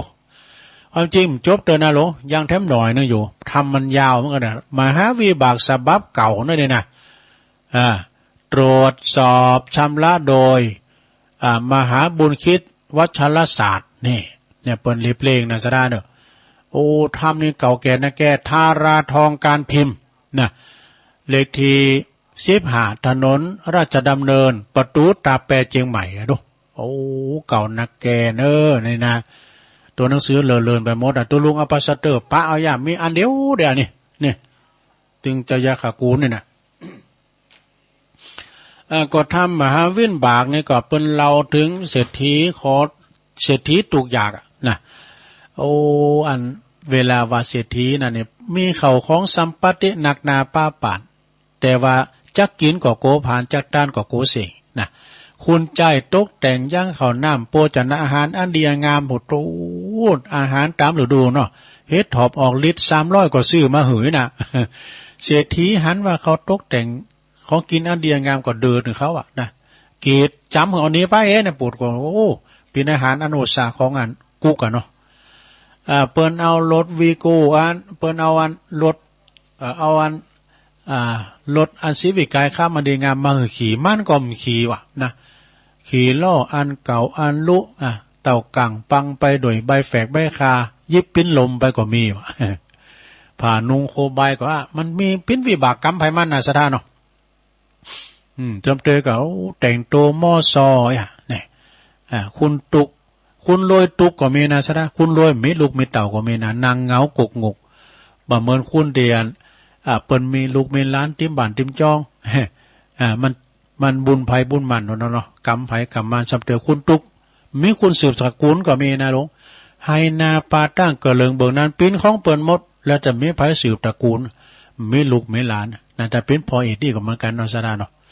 นี่ทำมหาวิบากเด้อเราหือฟังซะนะเนาะ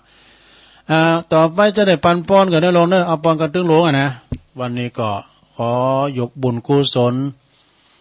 ตีเจ้าภาพมีแม่อุ่ยบางปัญโยนันปินเก้าพร้อมลูกเต่าล้านเลนสันเมืองเด้อปินโยมแม่ของท่านปาจันเน้นหลักปัญโยนันเนาะตาลน้ำตาลตามเปิดอุดิศาแผ่กุศลน้ำบุญไปหาเปาะอุ้ยใหม่แม่อุ้ยจันปาวะละเนอะที่หลงหลับแล้วขันไปขอบุญกุศลไปหอดถึงเติงตันนะแล้วก็แม่บุญพินอ่ำคดโรงพยาบาลลานาจักอุดิตบุญกุศลไปหือเจ้ากรรมนายเวรปอเกิดไม่เกิดเทวบุตรเทวดาหักษาตนโตด้วยเนอะแล้วก็ปอเล่งนารงกิตติวงศ์บ้านสันตนมือแม่อายบุญนะก็เอาผ้าอังสะ3 ผืนนะมาปิ้นการตีดด้วยเพิ่นมาว่าก้ามว่าบนซืนมันได้ขึ้นไปหาตูดะนู่นน่ะจะไปเอาตั้งน้ำย่อยเกินเนี่ยเอาผ่านี่เอาฝากว่าได้หืมน้องเขามาเอาเนอะโอ้ผ่านี่ยิบโดยมือของงานแม่บ้านนะไอ้เนี่ยต่างใจได้เดียว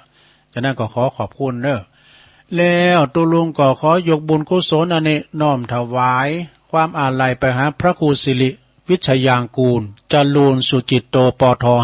5อดีตเป็นปิ้นเจ้าอาวาสวัดจอมคีรีนะดอย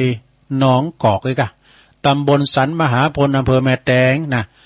ซึ่งอาจารย์พระครูเนี่ยก็มีความคุ้นเคยกับตุลุงอย่างดีเคยไปสนองงานเปิ่นตัดไว้ลุนมีก็ไปช่วยเปิ่นจะร้องได้นะ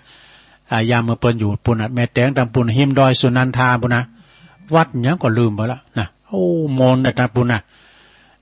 แล้วก็เปิ่นย้ายมาจำวัดปิ้นเจ้าวัดวัดดีวัดดอยหมอกกอกนี่นะดอยน้องกอกเนาะจำบุญสามาพลเปิ้นเป็นอดีตเจ้าวาดวัดบันปางโดยเนอแล้วก็ขอยกบุญกุศลนี้ไปหาปอุ้ยสอนย่ายองโดยเนออายุเปิ้น89 ปีซึ่งเปิ้นเป็นปอของไอ้บุญนะวิยาวัจกรวัดเหล่ายาวใต้นะเปิ้นจะเขื่อนศพวันนี้ละเนอตัวลุงก็จะไปจูงศพเปิ้นโดยวันนี้นะที่วัดที่บ้านเหล่ายาวใต้เนาะต่อไปหาปอนตึงโลงเด้อซะนะเด้อหาปอนตึงโลงตึงหลายแม่เพนหยาดน้ำเด้อยะถาวาลีวาหาปูลาปาลิปูเรนติสากัลังเอวะเมวะอิโตตินังเปตานังอุปกัปปติอิสิตังปฏิตังตุมหังคิปะเมวะสมิจตุสเปปุเรนตุสังกปาจันโทปนารโสยถามณีโจติรโสยถาโสยติธรรมโมจะอายังนิทัสสิโตเปตานะปูจาจักตาอุลาลาพลัญจาภิกขุนามานุปตินังตุมเหหิปุญญังปสุตังอนาภกันติสัพพิติโยวิวัจจันตุสัพพะโลโกวินาศตุมาเตภวัตวันตรายโยสุขีติคายุโกภวะอภิวาตานาสีลิสานิจังพุทธาปัจจายโนจัตตารโอธรรมาวัฏันติอายุวันโนสุขังปลังสาธุสาธุสาธุจบลงไปสราเตตนำเตธรรมเนาะ ตอนนี้ไปตุลุงจะเอาคติธรรมเนาะของท่านพระอาจารย์สมเพชรปัญญาโนวัดป่าไผ่บ่อทองนะเปิ้นส่งมาเนาะความจริงของชีวิตมีอยู่20 ข้อด้วยกันนะสราเนาะ1หมอดูที่แม่นยำที่สุดในโลกก็คือกฎแห่งกรรมแต่กันเนาะสราเนาะกฎแห่งกรรมเนี่ยนะอย่างปู่เศรษฐีตุกอยาก มหาวิบากข้อที่2พิธีสะเดาะเคราะห์แก้กรรมที่ดีที่สุดคือการสำนึกผิดแล้วก็เปลี่ยนพฤติกรรมตัวเองนี่เนาะข้อที่3ว่าไปเว้ยหน่อยนะมันยาวเหมือนกันนะวิธีต่ออายุนะที่ได้ผลดีที่สุดในโลกก็คือการละเว้นชีวิตผู้อื่นนี่ข้อที่4ลงนะ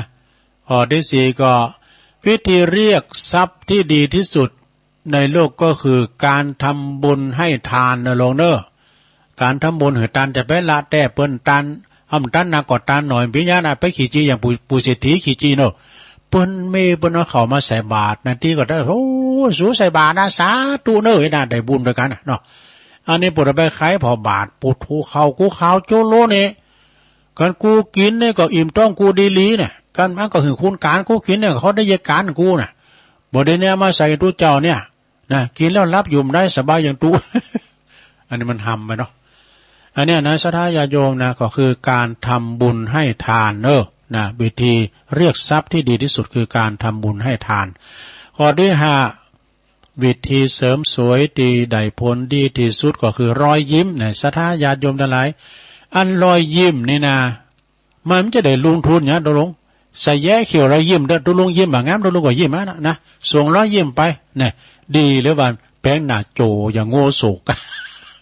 ไปแป้งหน้าโจนั่นลงเด้อยิ้มแย้มแจ่มใสกะเด้อแล้วก็ความสุขที่ราคาถูกที่สุดก็คือจังโหมันอ่ะจามันเตอะนี่นะปุตโตแป้ห่อแป้มานมเนอะคือความเพื่อว่าเนี่ยวางเฉยกันเนาะจามันเตอะปล่อยมันเตอะโอ้โหเขาเราขวานตุเริ่มหยังกันเนี่ยตุนะจามันเตอะตุอโหสิกรรมหมดแล้วนี่นะเนาะข้อที่7ความดีที่ประเสริฐที่สุดในโลกก็คือความกตัญญูกตเวทีเนอะนะต่อกุณปอกุณแม่จะไปละจะไปลืมเทวบุตรเทวดาของเฮานะเนี่ยพระเจ้าคินนะไปละไปลืมเนอะ2 เท่านั้นนะโธ่พระเจ้าคินเฮาเนอะข้อที่8การปลดปล่อยตัวเองที่เร็วที่สุดคือการปล่อยวางในลงเนอะลูกหลานมันเจอฟังเฮาปล่อยวางไปเด้อถ้าไปกึดนักมันได้เอาปิกเวลาได้จังมันการกึดอยู่ห่างก็เอาพยาใส่ตัวปล่อยมันเด้อมันป่วนขอดมันเด้อดีเองเนาะข้อ9การทำลายคุณธรรมของตนเองที่เร็วที่สุดก็คือการเห็นแก่ตัวแน่อย่าบุเศรษฐีก็หันแก่ตัวแม้ก็นำเจ้านาเนาะกินตานี่ข้อที่10ความสูญเสียที่สาหัสที่สุดก็คือการเอาเปรียบผู้อื่นไปเอาเปรียบคนอื่นนะข้อ11ถมบ่อที่ถมอยากที่สุดนะก็คือความโลภเนี่ยความโลภนะซะเนี่ยมันถึงถมบัดติมเหมือนถมทะเลมันถึงติมเนาะนะคือความโลภไฟที่อยากดับที่สุดนะไฟที่ยากดับที่สุดก็คือไฟแห่งโทสะเนี่ยข้อที่13สิ่งที่ทำให้คุณมัวเมายิ่งกว่าการดื่มสุราที่มีฤทธิ์แรงที่สุดก็คือความหลงเนอะหลงเข้าหลงเข้าป่าไม้ ยังปิกขึ้นได้7 วันเนาะข้อที่14หลงนะความผิดที่จุดไฟความผิดที่จุดแสงไฟให้สว่างได้ยากที่สุดคือกามคุณกามคุณกามคุณมีอย่างว่ามีกามคุณ5เนาะข้อที่15ความงมงายที่ฝังแน่นที่สุดก็คืออัตตานะคืออัตตาตัวตนของเขาเนี่ยข้อที่16หลงความผันผวนที่ยาวที่ยาคำนวณที่สุดก็คืออนิจจังเนี่ยอนิจจังเนี่ยแสดงมันผันผวนอนิจจังนี่มันเต่งแต่แน่นอนในสถานแม่แต่ความคิดเฮานะแม่แต่มยังก็ตามเดิมบุคคลจะไปที่หันที่เนี่ยอนิจจังบ่ได้ไปสักกรรมพาทาไปอนิจจังเหมือนกับชีวิตของคุณเฮาเนี่ยหันกันย่ำเจ้าควายมาตายไปแล้วหันกันย่ำเมิ่มตอนแรงมายังคิดเขาแรงโดยกันอยู่ขึ้นมามีแล้วนะอันนี้จังเนอชีวิตของเขาเป็นของน้อยซะท่าจะไปประมาทกาดจะไปตกเนอ ถึงวันนี้ก็จึงจัดระมัดระวังนะซะท่าเนาะจัดระมัดระวังนะไปไหนที่ไหนก็ปวดไปลืมแมทเลยนะตัวลุงอาศัยกำเป็นโหลมันยามห้อนก็มันเป๊ะมันก็เปลี่ยนควางเนี่ยอ้อนหมายใสนะการเอาไปแล้วก็เขาสวดมนต์นี่นะปวดปากนี่เป๊ะมันลงมันน้ำลายมันก็สะดิ้นเหมือนกันด้วยเปลี่ยนน้ำไหมเนาะข้อที่16นะก็คือความพันผลตีอยากได้แก่ที่สุดก็คือความอนิจจังนะอนิจจังข้อที่17หลงภัยพิบัติที่ร้ายแรงและก็ยาวนานที่สุดก็คือการเวียนว่ายตายเกิดนี่ซะนะมีบางคุณมาว่าทำกรรมเนี่ยเกิดมาตายไปทำกรรมเดิมเกิดแล้วไปว่าเนี่ยมันถึงได้เกิดมาเพราะกรรมเนาะ กิดมาพอกรรมนะกรรมแล้วมีจริงในวันนั้นว่ากันเนาะวันศุกร์ได้ยินท่านพระครูจุลธานพิทักษ์วัดแม่ห้องไคล้เปิ้นเตะทำเรื่องกรรมก็ว่าปาดเอาลีนโง่เนี่ยเนาะโง่เปิ้นลามอยู่ศูนย์ว่ามาปาดนั่นน่ะปุดก็เอามาจีมาปิ่งปดตัวลีนหวานกันน่ะตายแล้วดูโง่ก่อตายคุณก่อตายกรรมเนี่ยมันโดยเต้นวันนั้นเนาะแล้วก็หันคลิปเหมือนกันนะหันคลิปเดียนเป็นว่ากรรมตามทันสองคุณขี่รัวเคืองนะมากระชากะมาลัวเอาเขาของเงินคำของเปิ่นป่นจีของเปิ่นสองคุณเหมือนกัน2-2ผสมได้เนาะได้ของเปิ่นมาแล้วก็โคปลดเคืองกะกำลังจะสัตตัดรถเก๋งมาจุนเสดินถึง2เอาโน้กรรมมันเนี่ยมาวุ่ยนู่นได้ กรรมติดจะโหลดได้เนาะภัยพิบัติที่ร้ายแรงที่ยาวนานที่สุดคือการเวียนว่ายตายเกิดนะข้อที่18ลงข้อที่18ความสุขอันยาวนานที่สุดคือการหลุดพ้นนะการหลุดพ้นในลงเนอร์ข้อที่19ลองสุดท้ายสันติภาพที่เกิดขึ้นเร็วที่สุดในโลกก็คือการให้อภัยเนี่ยสันติภาพนะคืออภัยเด้อจังมันเตอนะใช่ไหม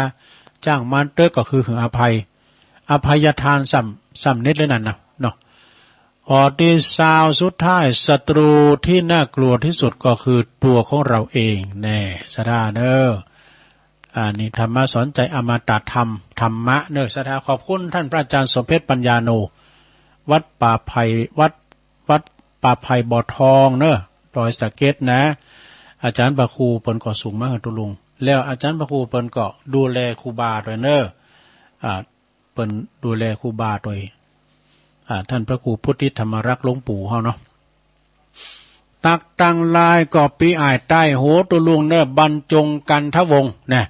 ตัวแทนนำดิบเนิร์ดเด่นจ่าปุ่งแก้เนออันนี้นะกับไวสาตุลุงฟังอยู่เนอะครับนี่นะดูเปิ้นว่ายกวัดมาบ้านสุดยอดเลยครับ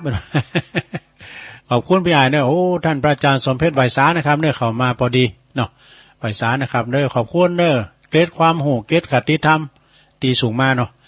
คุณแม่อำพรนะจากเต็นดอกไม้จอมตองฟังอยู่เนอะเจ้าเนี่ยฝนตกรับดีเจ้าคุณแม่ครูทองคำที่วงคำอันนี้จากปุ้นเสาเห็นสีโบบานอันนี้เปิ่นปินอสมโดยเฝ้าคอยดูแลไก่วัดนะบ้านเปิ้นหลังใหญ่นะอยู่กับหลานเจ้าเด็กก็สูงเข่าไปหือแม่กองคำลินตะพานไม่กองทำก็มันมีอย่างเลือกแก่ก็ขอไปวัดปุ้นไปขอหนึ่งงานตุปีเจน เอกพลมูลโลกเพิ่นว่าฟังอยู่เนอเจ้าสาธุปอบุญศรีญาณะเนออันนี้ปลดตัวไว้สาครับตัวลงฟังอยู่เนอเปิ้นอยู่แม่อายพวกนั้นเนี่ยอยู่สันตุนมือกันเนี่ยแม่สุทัศน์ดีมูลอันนี้แสนพรมทุ่งปีฟังอยู่เจ้าคุณพี่ยุพินหอมมาลาพี่น้อยอันนี้ก็อยู่บ้านแม่โยกเป็นกำลังใจให้เนอเจ้าขอบคุณนะเจ้าเนอสลีบุญเติมนันทบุญยายเขตเนอเจ้าอาวาสวัดสันเหมิงนะท่านเจ้าที่การวิชาสุจินโนจากเจ้าคณะตำบลโมงหน่อยเจ้าอาวาสวัดป่าตาลไหวสาตุปีนะครับแล้วก็เอื่นมาดังปคูสุทัศน์ปคูสุทัศน์กันทวังโดยเนาะปอจานบันแซมนะแล้วก็ไอพงบันแซมด้วย นิกรชัยน้อยเนี่ยท่านนายกมาแล้วนะขอบคุณนายกนิกรชัยน้อยในประธานเป็นประธาน ชมรมประธานชมรมวิทยุสมัครเล่นนะน้องล่องหนึ่งแล้วก็แม่ครูธัญญานะกศนขอบคุณจันแสงเลี่ยมจันแสงได้สุมามาหลีมให้แล้วไวชาทุกลงครับฟังอยู่อันนี้กำนันส่งมาละแม่หลงสุมาลังกาพินอันนี้เปิ้นอยู่ป่าหาป่าหาก็พุ่นตำบุญเมืองจีนะแม่พลอยก็แม่พลอยมานีปีน้อยนานทหารเก่าหายไปไหนฟังกันอยู่ก็แฮะน้อยนานทหารเก่าผมฟังกูแล้วผมเหลือได้พิบลามวัดเป็นลามวัดแล้วจะร้องลามวัดได้บอกกันบ้างจะไปใช้ยันตัว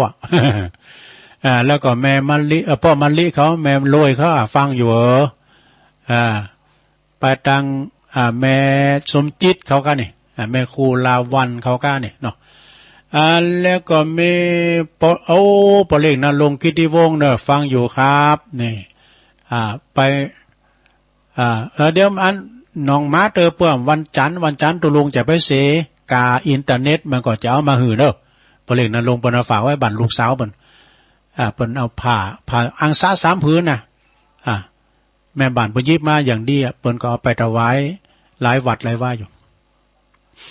แม่ศรีธรนะเปรมจิตอันนี้จากหนองบัวชัยประการฟังอยู่นะเจ้านะโอ้นี่พี่น้องบ้านไกลแม่จิรพันธ์โมป้อ แม่จิรพันธ์นี่เพิ่นก็อยู่ปุ้นอยู่หนองบัวชัยประการกราบไหว้สาธุลุงฟังอยู่เจ้าแล้วก็มีนั่นนี่มันแปะนะลงเนอะมันแปะโอ้แม่บุญยวงแท้พันแม่น้อยนะเพิ่นก็ฟังอยู่อันนี้ก็เป็น60ผู้ใหญ่ดีตุลุงเคารพนับถือน้ำทานนึงเด้อแม่บุญยวงแล้วก็แม่จันติบก็แม่จันสมด้วยเนอะแม่จันสมพันสมบัติด้วยเนอะเอิ่นไปนะบุญอ่ะ ชมรมสกาย76โดยเนิ่มคือแล้วเน้มได้เช็ควอสกรรมนะรับเจ้าโยมผ่องศรีแก้วฟั่นโดยอันนี้เปิ้นอยู่วันอยู่ตั้งหิมบานของปท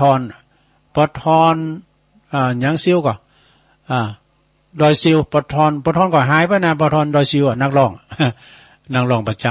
ำไว้3มหาสมชาตินะครับเด้อชาตปัญโยเนาะบ่เล่งถากันทาเดินดำดิบน้อย บ่เล่งยินทากันทานะแม่เดือนเพ็ญทิมหวางต้วยแม่จันสมแม่จันเลื่อนสายต้วยน่ะเจริญปอนเด้อก็เดี๋ยวองค์การตุลุงยังได้ประกาศข่าวสารงานบุญเลยลูกแต่เดี๋ยวแม่เหรอเดี๋ยวกันเนาะขอเวลามันกำวันที่17เนอะลงเนอะ17นี่ก็วันเป็นวันกตัญญูวันคล้ายวันมรณภาพของครูบาเจ้าครูบาพรหมาพรหมจักโกวัดพระบาทตากผ้าเนอะเพิ่นก็จะปฏิบัติธรรม12ถึง18วันแต่เพิ่นก็17เนอะก็เชิญไปลมกินลมตาลกันนะฮะแล้วก็ทุกวันที่23เนอะวัดศาลาตำบลน้ำแพร่อำเภอหางดงเพิ่นก็จะทำบุญอุทิศถวายให้กับครูบาอินตากตปุญโญเนอะโดยเมตตาธรรมหลวงพ่อพระครูโชติสุวรรณสอนนะก็เพิ่นจะทำบุญวันนี้ก็23วันเนี้ยนะวันเสาร์วันเนี้ยนะจับวันเสาร์พอดีนะแล้วก็มีทำงานหนึ่งสดาญาติโยมทั้งหลายก็วัดสองแควนะวัดสองแควเพิ่นก็จะมีงานฉลองพัดประเรียนธรรม5ประโยคแล้วก็3ประโยคเนอะในวันที่27 28 29 3วันเดือนเนี่ยนะปลายเดือนเนี่ยเนอะตุลุงก็จะได้ไปช่วยงานโดยท่านพระมหายานะสัจจายาโนเปิ้นก็ฝากประกาศมาเนาะมากินมาตานลมบุญกุศลในการเนอะพระจะไปหับสังก็ดีพระจะไปหับโฮงตาลก็ดีมีซอด้วยเนอะวัดสองแควนะวันที่27 28 29นะงานฉลองพัดประเรียนธรรม3 กับ 5 3ตุนกันเนอะวัดเดียวนะ ที่วัดสองแควเนอะสองแควกับเพิ่นก็ฟังกันหลายเนอะสถานเนี่ยตุลุงกับไปจอยกูปีงานประเพณีเบิ่นเนาะเอาแล้วสถานญาติโยมตอนนี้ไปตุลุงจะเปลี่ยนบรรยากาศเนอะนะแล้วแถมบึดเนี่ยจะเอาขอคิดตั้งธรรมหรือว่าคติธรรมของอาจารย์สมเพชรเนี่ยไปออกไปตำปูนตัวปูนออกไปตังเวียงป่าเป่า6 โมงถึง2 ทุ่มตำบึดเนอะแต่ตังเฮาไม่ได้ยินส่งกระแสเสียงไปตังเวียงป่าเป่ากับอันห้วยตองซักเจริญปอนยายน้อยเจ้าไว้ซะเจ้าหักสินไปแล้วไปหักบ่ได้หักษาหรือได้คุกพันก็ได้วิสุงเอามารวมกันขอเอามาวันพิษมดเนอะเจ้าเข้าใจพิษกันพ่อแม่แก่เฒ่าพิษขอได้เจ้าขอนั้นขอเดียวหาพิษป้านาขอ2บ่เกี่ยวขอพิษขอเดียวบ่พิษมดเจ้าเฮาปลูกว่าแตงบ่เป็นว่าเต่าเฮาปลูกข้าวเจ้าบ่เป็นข้าวหนึ่งเฮาปลูกผักตังบ่เป็นตำลึงขาพิษขอหนึ่งขาชัดเนื้อเจ้าสมมุติว่าเฮาได้ไปกินเหล้าพิษขอหาเจ้าเนินนายเฮาบ่มูสาเฮาบ่จุลายขอสีกานายยังอยู่เนื้อเจ้าพิษสุขพิษต่ำอยู่ที่ตัวเฮารักษากันเจ้าใจในเฮ้ยเจ้ากำยองวันละกำนะเจ้ากำว่าฟังอยู่เง้อฟังอยู่เด้อ ฟังอยู่เงอนี่นะภาษาไทยแปลว่าฟังอยู่ไหมนะเจ้าไว้ตาเจ้าฟังอยู่เนอฟังอยู่เนอ อันนี้ก็กรรมยองวรรณกรรมเข้ามาใหม่เริ่มเจ้าโอ้ถามมึนไปหน่อยเข้ามาใหม่เจริญปอนภาษาเจ้าทองคำทิพย์แก้วโมบะทองเจ้าแม่ฟองคำเนาะเจ้าฟังตลอดนะเจ้าทิพย์แก้วใจของตัวหน้าก็สงเพชรเหมือนเนาะขันที่ทำตัวปีแม่เนาะตัวปีสมนึกเจ้าบื้อแต่เอาไปเราเตียงเวียงปะเป่ามกำบื้อเข้าไปเข้าเจ้าบื้อจะเข้า6 โมงถึง2 ทุ่มเตปุกะเวียงปะเป่ากับอันวันธาตุที่แล้วนี่ไปฟังธรรมเป็นเทศธรรมดังหมดเลยเป็นนักเทศแล้วขอบคุณเจ้าสาธุแม่ฟองคำติ๊บแก้วนะป่าไผ่บ่อทองสถาตุปีสมเพชรเจริญปอนการไม่สาเจ้าลุงนี่แม่สีทอนเนาะแม่สีทอนน้องโบชัยปราการเนาะชัดเจนดีแน่วันนี้นะลุงฟังดอยพระบาทอุดมมาเจ้าพระบาทอุดมคนตกกระตุกมีหอวันนี้มีเนี่ยฝนน่ะถ้าเลยย่างมันก็ขึ้นแต่ตกอยู่เหมือนกันแต่ว่ากลางวันกลางวันน่ะเจ้าในตีสะบ่ายโมงเดี๋ยวมาห้องส่งนั่นมีฝนแต่ว่าวันข้ามตกแต่ว่าในตกสีแตกเดี๋ยวนี้ก็ตกสีเหมือนกันนะเจ้าไม่สาเจ้าเจริญปอนเนอสาธุประตังประคูชัยทองขันด้วยเนอน้องผาขาวประคูตุลุงเจริญปอนข้าพเจ้าเจ้าตุลุงฟังอยู่เจ้าแม่สมภาระฟังเพลงงั้นเก่าเหมือนเพลงเก่านี่มนต์ได้กะอมตะนิรันดร์กาลเนาะน้ำตาลคุณแก้วกะน้ำตาลแม่น้ำตาลก้นแก้วนะแต่ก็ก้านตั้งแม่แจ่มเนอะแม่แจ่มเปิ้นพริกแพงนะแม่เข้าเย็นก้นกล่องเขาเย็นก้นกล่องวะมันต้องแรกลุงมีแล้วฝนตอนนั้นมีอยู่เนาะฝนตกก็ยินดีกำลังใจตัวลุงเลยเจ้าขอบคุณแม่สมภัทรเนอแม่ย่อยสันทรายแม่แสงเอ่ยชุติวงศ์นี่ก็ห่างเหินไปหมื่นเหมือนกันเนอะเจริญปอนข้าเจ้าตุลุงแม่อุ้ยอินเนาะบุญปาการเนอตอนบ่ายตอนจะถามตุลุงอยู่วัดเนอตุลุงจะไปหงยาอยู่ในหมอนัดวันเนี้ยกระถาพูดเมื่อไปอะไรก็ลุงก็ฟังปีมาวัดกันเนออันนั้นเฝ้าปีกมากันเนอถ้าว่าอันแม่อุ้ยอินปีกแตนก็นอนวัดนี่ก็ได้เนอคืนนึงอยู่วันไม่ค่อยนอนวัดคุณเดียวอันก็พยายามอดทนเนอะนะพอทิวทัศน์ไปไปไหวพัดทัศน์แล้วพอทิวทัศน์ไป4 โมงมาปุ๊หันไปกุ้งลอนดอนบ่เนอะอยู่บนดอยหน่อยนะลุงมันมาถึง4 โมงเขาก็3 โมง4 โมงเขาไปถึงยามใดเขาก็บ่ายโมงบ่าย2แล้วก็ปีมานี่ไหนเด้ออดทนเอาสาธุผู้อินก็จะมาแอวหาใครหันหน้าตัวลุงวะเจริญปอนกราบว่าสานะคะหน้าตัวลุงยองก็พอเอาวันอันนั้นเตอะสอนรามอันนี้คือสอนรวมหมอแค่หันหน้าเลยหน้าเตายาวมันนี่น่ากะหมอมันนัดได้ไหนนั่นแหละโอ้ตัวลุงสันนันเสน่ห์แหงวันนี้ขอยกย่องนักเทศมหาวิบากแบบสบับเก่าเนอะเนี่ยนะวิบากเนี่ยว่าผมว่าวิบากไม่วิบากบอลเนาะคนเอาเนี่ยเนาะครับถ้าตู้ก็ตู้ถึง108ก็ได้เฉลี่ยสงครามอาการแพ้ลงตัวเนาะมันถึงยากเนาะไปหวังนิพพานไม่ได้มีกำม่วงหิมพานมันได้เป็นพระอรหันต์แล้วนะลุงเนาะครับวันนี้ขอยกย่องแม่น้อยกันนักกวีและนาภาษายองยกย่องตุลุงยองนักเทศมหาวิบากสถาฟังแล้วมีรอยยิ้มแต่จี้ห้าวว่าถ้าเสริมสุดก็ห้าวยิ้มกันอู้กันมันม่วนนะลุงเนาะครับเป็นการลงทุนดีหน่อยที่สุดอะอาจารย์รมเพชรเป็นอย่างใดกี่ขึ้นมาในจากนับถือน้อมคารวะสาธุไหว้สาครับคติธรรมบนเน็ตเนอคติธรรมตัวปีสมเด็จขอบคุณหลวงพ่อเนอหลวงพ่อมาเน็ตมาหือกำลังใจตัวลุงตุยเจริญปอนกำลัง เจ้าตุลุงฟังอยู่นะเจ้าโอ้ดังก่อยแม่เนาะแม่สายทองอ่ะเจ้าแม่สายทองหวยการเนาะเจ้าอ๋อดีครับฟังเจ้าแล้วเนาะชัดเจนดีเนาะฟังเจ้าแล้วเจ้าก็รู้แต่ตุลุงนะเจ้าสัตตุโตวันนี้วันเสาร์ปจะไปเล่าข่าวปุ่นเนี่ยพระพุทธบาทตากผ้าแม่สายทองเขาแม่หน่อยกัดนัดเขาเนี่ยนะเจริญปอนติดแล้วอยู่ตั้งใด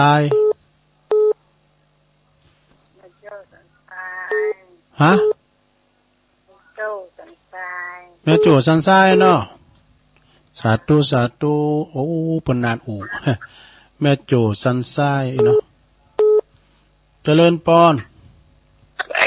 เจ้าตุลุงโอ้อีกาเสียงสัดเจน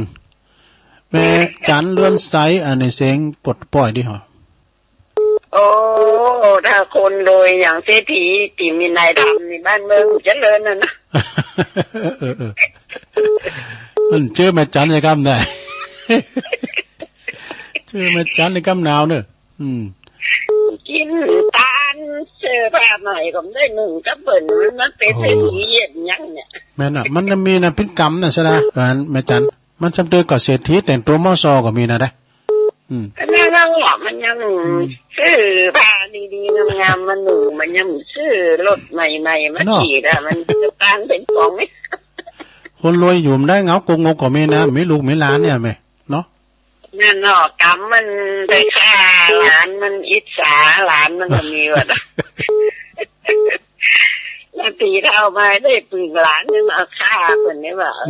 น่ากะมันแต่มารู้สมบัติกูรู้เนี่ยเดี๋ยวเอาไว้มันได้นะป้าลาเขาไปเอาฮะไปซอยหาเฮ็ดถอไปอ่ะ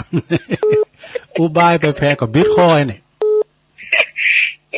มันก็มีมาตอนนั้นเป็นกรรมเป็นยังมันมีอย่างอันแต่ก็จะแม่น่ะก็ยังเกิดมาตอนได้กินได้ใจได้หนึ่งได้ยองแล้วจริงนี่เนอะตุลุงโอ้ขอบคุณแม่จันเนอะเจ้าสาธุแม่จันเลื่อนใสดูแลยายหมอนท่าเนอะยายหมอนท่านี่เก่า18แล้วนะปวดโตเอาข่าวห้องแม่จันเป็นแม่บอกแม่เอาอย่างนี้มากินวะเจริญปอนไม่สาเจ้าตุลุงไม่สาวรักใจประการนะเจ้าอ๋อไม่สาวรักเนาะเจ้าฟังตุลุงอยู่นะเจ้าชัยปราการเนาะโอ้เจริญปอนเนอะแม่เนอะบุญรักษาเนอะสาธุชัยปราการมา2 สายแหละเมืองฟางมาเดี๋ยวเราเนี่ยเมืองฟางได้ยินหรอจ๊ะเจริญปอนยายพรมาแล้วยายพรร้องวัวแดงสันกำแพงเชียงใหม่ฟังเจ้าละเนาะฟังเจ้าเหรอก็ไปปิ้นยังก็ทำก่อมรับที่จริงนี่ก็ต่างทำไว้ปิ้นนั่นตัวจุยจะเอาทำลักษณะคุณเถ่ามาเตะได้กะโอ้มากดพิษได้ว่าได้เริ่มตุนใหม่ก็เลยเตะสดได้รู้มหาวินบากใช่อ่ะอ๋อเจ้าเลยรับปิ้นยังรับได้เป็นดีน่ะลงเนอะมันลงกินปัดง่ายแล้วว่ะเอายินดียายพรอยู่ดีมีสุขยายพรร้องบัวแดงฟังไปรับไปก่อมปิ้นสังมันปิ้นถ้ำก่อมรับเนาะ0899556506เจริญปอนกลับพระเจ้าตุลุงวันนี้ก็มีบุญแถมวันหนึ่งเด้อแม่สุเกียวศิลาพรได้ตื่นขึ้นมาก็ได้ยินเสียงน้ำเสียงธรรมได้ไหว้พระตุลุงเด้อเจ้าฟังชัดเจนเลยเนาะเจ้าชัดเจนดีก็98.75ว่าไว้2 สากแหละชัดเจนดีเลยเจ้าตุลุงโอ้ยินดีหลายเนอะเมื่อคืนนี้มันมีฝนยินดีแม่เด้อจ้ากลับไว้สาเด้อตุลุงเด้อสัตธุเจ้าเจริญปอน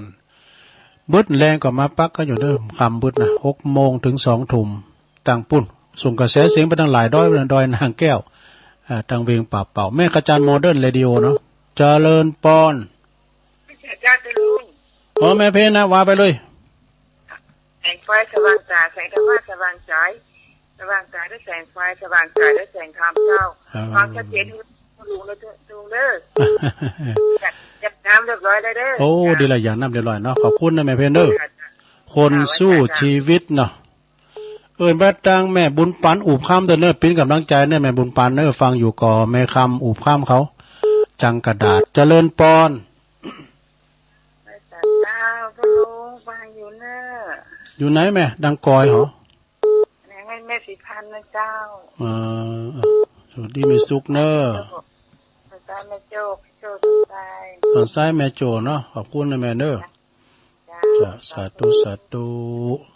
08995565064040เจริญปอน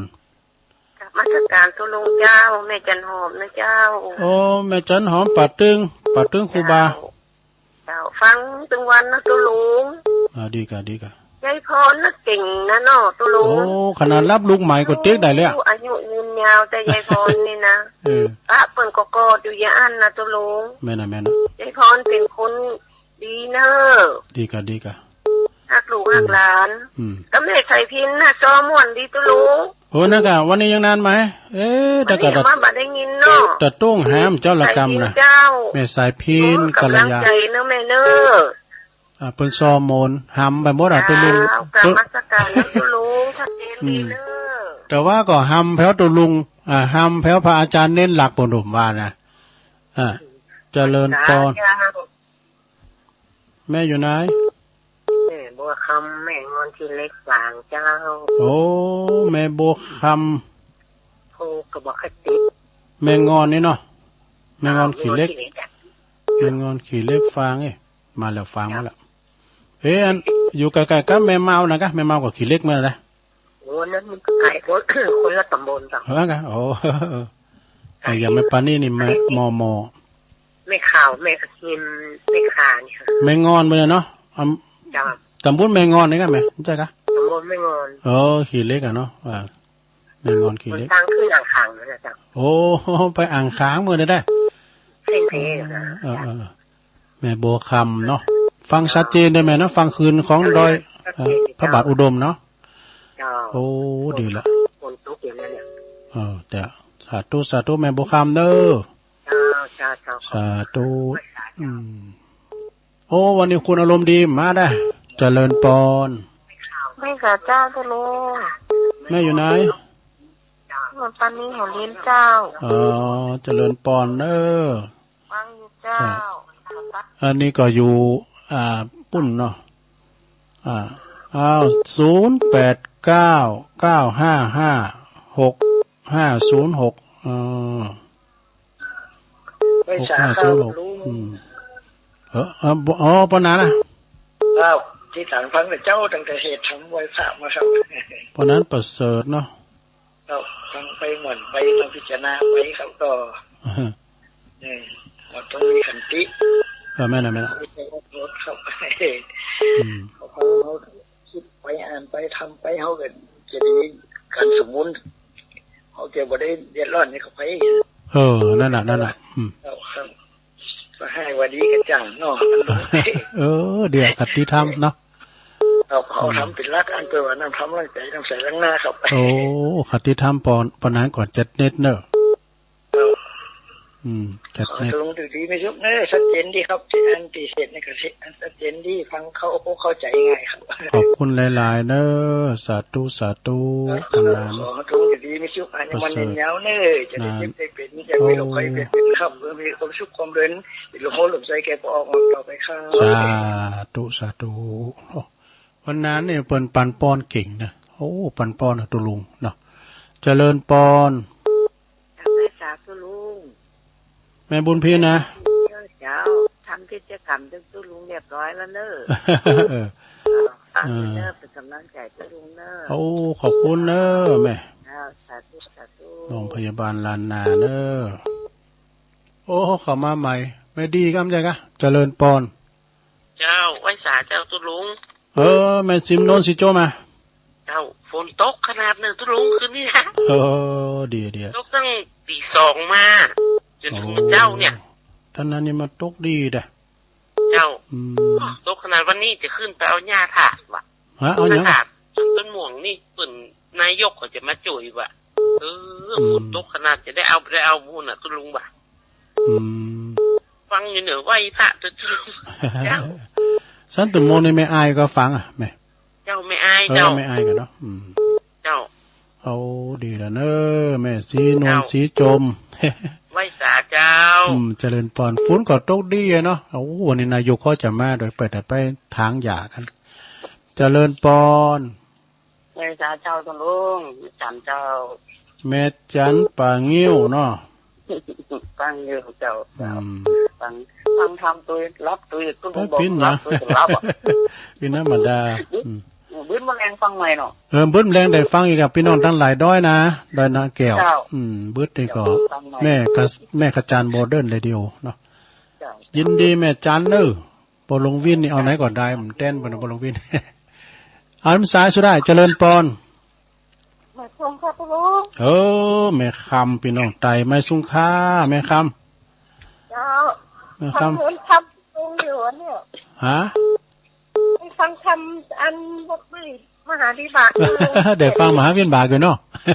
เจ้า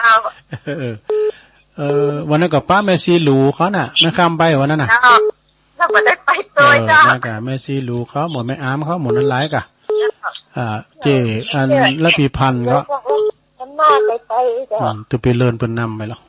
เป็นตัวแทนของพ่อใหญ่เนาะวันที่17 สิงหานี่ก็ว่าจะไปอยู่17ไปกับสิงหานะพากันไปกันซบเดินไปขี่รถไฟกันเนาะยินดีนะแม่เนอะสาธุเอาน้ำสายดูบนน้ำสายน้ำสายเดียวจะล้นปอนมาจากการครับโอ้หลวงพ่อกฤษมาปิดตัวพอดีโอ้อากาศเป็นเย็นนะพอนะอันอากาศเย็นได้แย่แล้วผมงอกแงกเนี่ยจะไปไหวเปล่าไม่รู้เนี่ยไม่สบายด้วยฮะมันโควิดนี่แหละโอ้หลวงพ่อก็กักตัวบ้างกันนะไม่ต้องไปก็ได้เนี่ยเราไม่ไปแล้วใครจะให้กินจะไม่มีอ่ะโอ้ก็แหมกินนะว่าผมเขาก็ไม่ได้ไปแล้วผมก็ทำอาหารนะแหมกินกันทุกวันนะไปกำ46 โลพ่อดูโอ้ลำบากสาธุครับหลวงพ่อกฤษเนาะโอ้ปนก็จะไปบิณฑบาตอยู่วะตัวลุงก็ขออินดูปนเนาะขอโทนสายกันเนอะยายน้อยกาดนัดน่ะเจ้าของกาดน่ะดอนหลงกาดบันดอนหลงแม่ฟองคำทิพย์แก้วแม่สีทอนหนองบัวใจประการแม่สมผัสแม่ย่อยสันทรายแม่อุ้ยอินแม่สับเสมิงนะรอตัวลุงก็ได้เนอะหลวงพ่อมานิถาวโรสำนักสงฆ์หอมบุญเนอะป่าไม้แดงดอยสะเก็ดไหวสานะครับเนอะแม่สายทองหวยการนะแล้วก็มีแม่โจ้สันทรายแม่จันเรือนใส